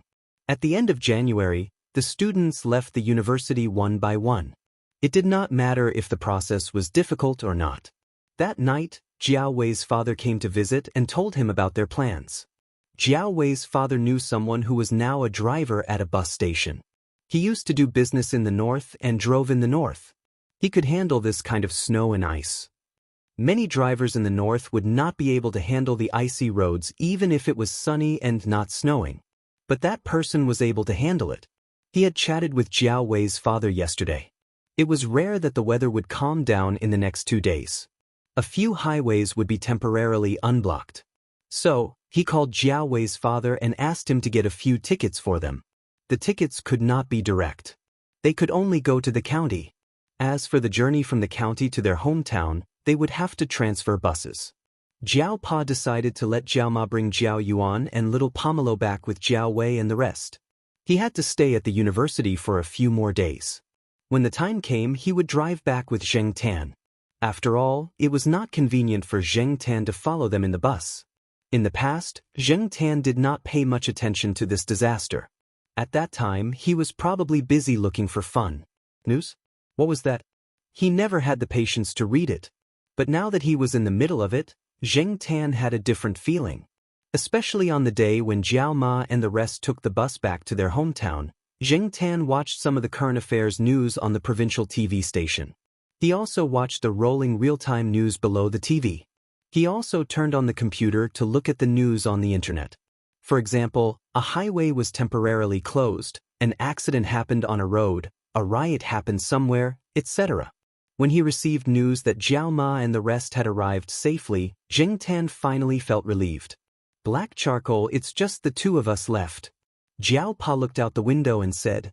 Now, only the Jiao Pa and Zheng Tan were left at home. It was cold and quiet. Jiao Pa was basically not at home during the day. Zheng Tan followed the Jiao Pa to the staff canteen for 3 meals. At other times, Zheng Tan stayed at home alone and watched the news on the TV. On the TV, the experts used their profound academic language to analyze the cause of the snow disaster. They also used some meteorological terms that Zheng Tan did not understand at all. Many people were going crazy. This was not what they wanted to hear. They wanted to know how long the weather would last, when the traffic would be restored, and when they could get on the bus after buying a ticket. Every day, when Zheng Tan turned on the TV, regardless of whether it was the city's TV station, provincial TV station, or CCTV station, Most of them were talking about the snow disaster in the south. There were many migrant workers and students stranded in other places during the spring festival. From the images on the TV, the bus stations of some provinces and cities were densely packed with stranded people. Counting the days, many people became more and more irritable. The price of some unlicensed buses doubled again and again. The price of food also skyrocketed. As for the superstar child Xiao, other than a few people, no one paid any attention to him. In this area, the traditional Lunar New Year was on the 24th of December. Although the Lunar New Year had passed, the bus stations of some provinces and cities were still the same. Every day, they would hear about the places that were seriously affected by the disaster, the economic losses, and the number of casualties. At night, some people who were stranded in other places would go online and complain about not going home for the Lunar New Year. But some people did not. I worked so hard outside to save so much money to go home for the Lunar New Year to reunite with my family and improve the lives of my wife and children. How can a mere snow stop me? Dream on. Even if they could not get a ticket or a bus, they could think of other ways. Therefore, Zheng Tan could always see all kinds of opinions and suggestions on the internet. There were also people who walked across provinces to go home. 2 days before the Lunar New Year's Eve, the Jiaopa had finished his work. The weather had also temporarily eased. Looking at the scenery of the campus from the top, there were still many places that were white. The temperature was not high, and driving was still not easy. Chapter 323. Zheng Tan sat in the back seat and looked at the scenery outside the window. Unlike the usual bustle before the new year, this year seemed to be quieter. Perhaps it was because the temperature was lower than usual, coupled with the impact of the snow disaster. Such a change occurred. However, compared to many places and some villages and mountain areas that were more seriously affected by the disaster, the situation in the city was much better. The most common complaint of the citizens was probably the water pipes that froze and cracked a few days ago. As for the rest of the people who did not have to worry about traveling and did not have any direct financial conflicts, they were just spectators. It did not affect their normal lives. They only discussed it with others when they watched the news every day. The Jiaopa kept the traffic radio on. The weather had eased a lot in the past 2 days, and many people who stayed in the city were rushing to leave. There were quite a lot of illegal cars and so on. They probably wanted to take advantage of this period to make more money. In order to avoid a traffic jam, the Jiaopa deliberately got up early and set off. Unexpectedly, there were many people who had the same idea as the Jiaopa. There were many cars on the road early in the morning, and there were several small-scale traffic jams on the road, especially at the crossroads. Looking at the long line of cars in front of them, they felt particularly annoyed. When they finally got out of the city, it had been an hour and a half. This was the first time Zheng Tan had encountered such a situation. He was dizzy from the constant stopping. According to the usual driving route, after leaving the city, they would go directly to the highway. The highway was closed a few days ago, but it was lifted in the past 2 days. However, when they were about to reach the highway, the traffic radio reported that there was an accident on the highway. They hoped that the cars driving there would change their route. No one knew how long the traffic jam would last because of the accident. The Jiaopa had no choice but to change their route. They did not take the highway and change to another route. When they passed by a few bus stations, Zheng Tan glanced over there. There were still a lot of people around. The waiting hall was full, and there were also some people waiting outside the door. There were also armed police there to maintain order. Zheng Tan also saw taxis, buses, and private buses outside the bus station. Some people were holding signs with the names of various counties and cities, shouting as they walked, pulling passengers. This was probably what some people called a black car, but at this time, people no longer cared about whether it was a black car or not. It was fine as long as they could sit in the car. When it came to crowded cars, there weren't many people who would give way to vulnerable people such as the old, the weak, the sick, the disabled, and the pregnant. When it was time to squeeze, they still squeezed. After leaving the city, Zheng Tan was unfamiliar with the route. He looked at the buildings on both sides and recorded the new route information. The road was still a little frozen, but it was much better than before.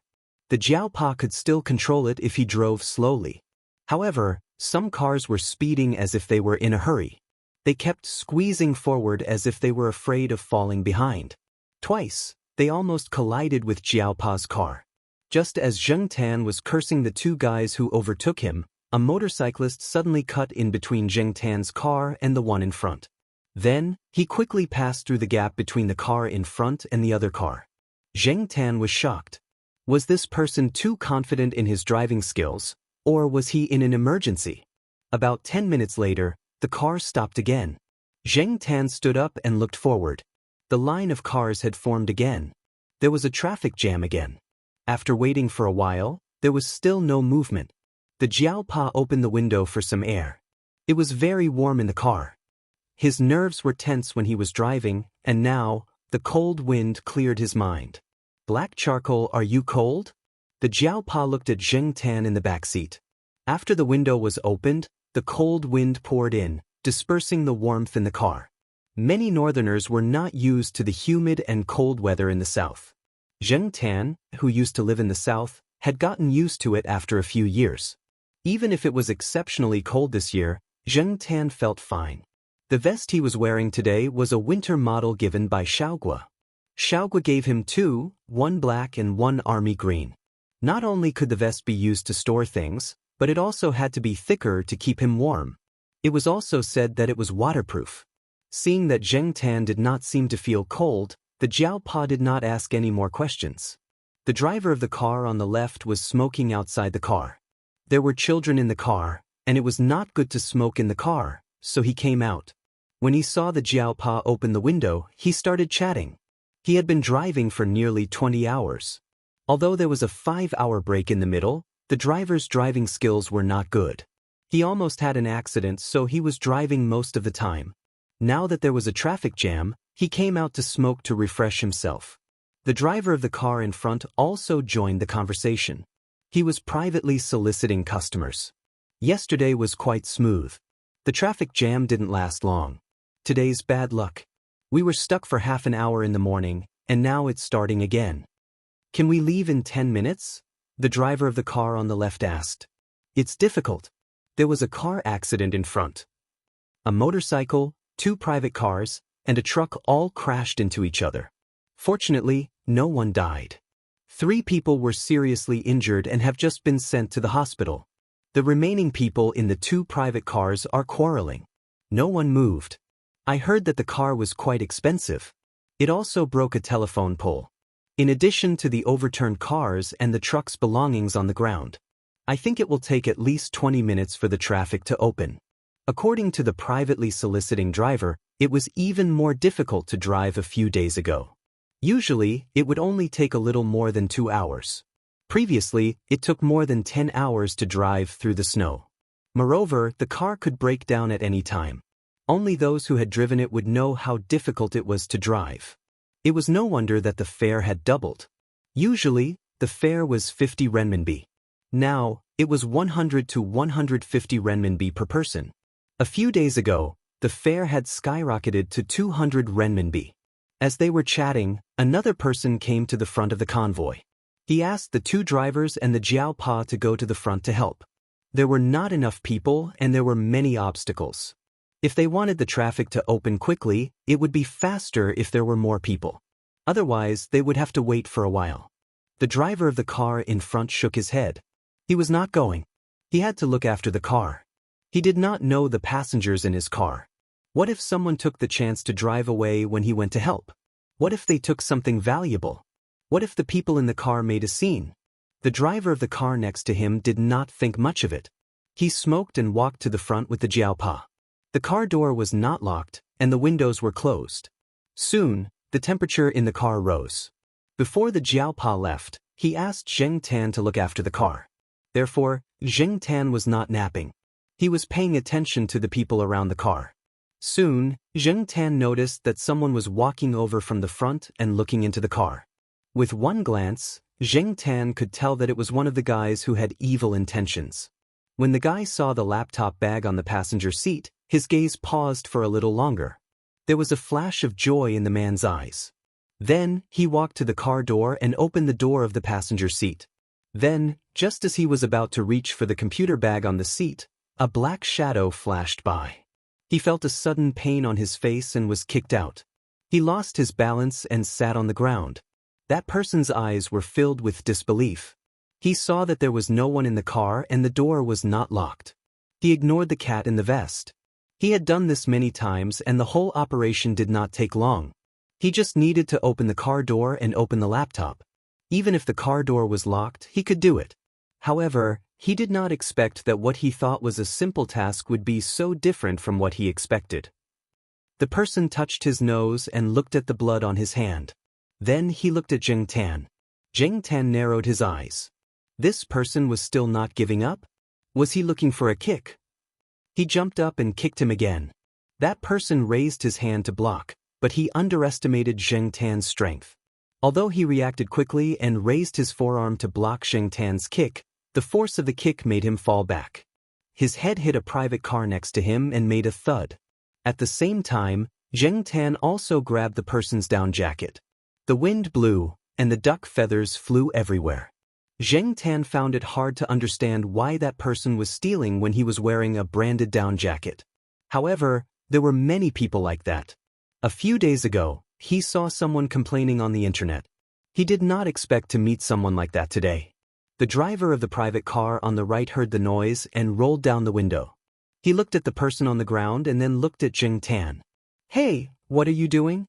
Before he could finish, the rear window was rolled down. Two children in their teens looked out the window. The little girl said, "Uncle, this person must be a thief." "He must be a thief." The little boy added, "The cat in the vest is teaching the thief a lesson." The person on the ground looked a little embarrassed. There was blood on his face, from his nose to his mouth. Because he touched his face with his hand, there was some blood on his face. There was a long tear in his jacket, and some of the duck feathers inside was blown out by the wind.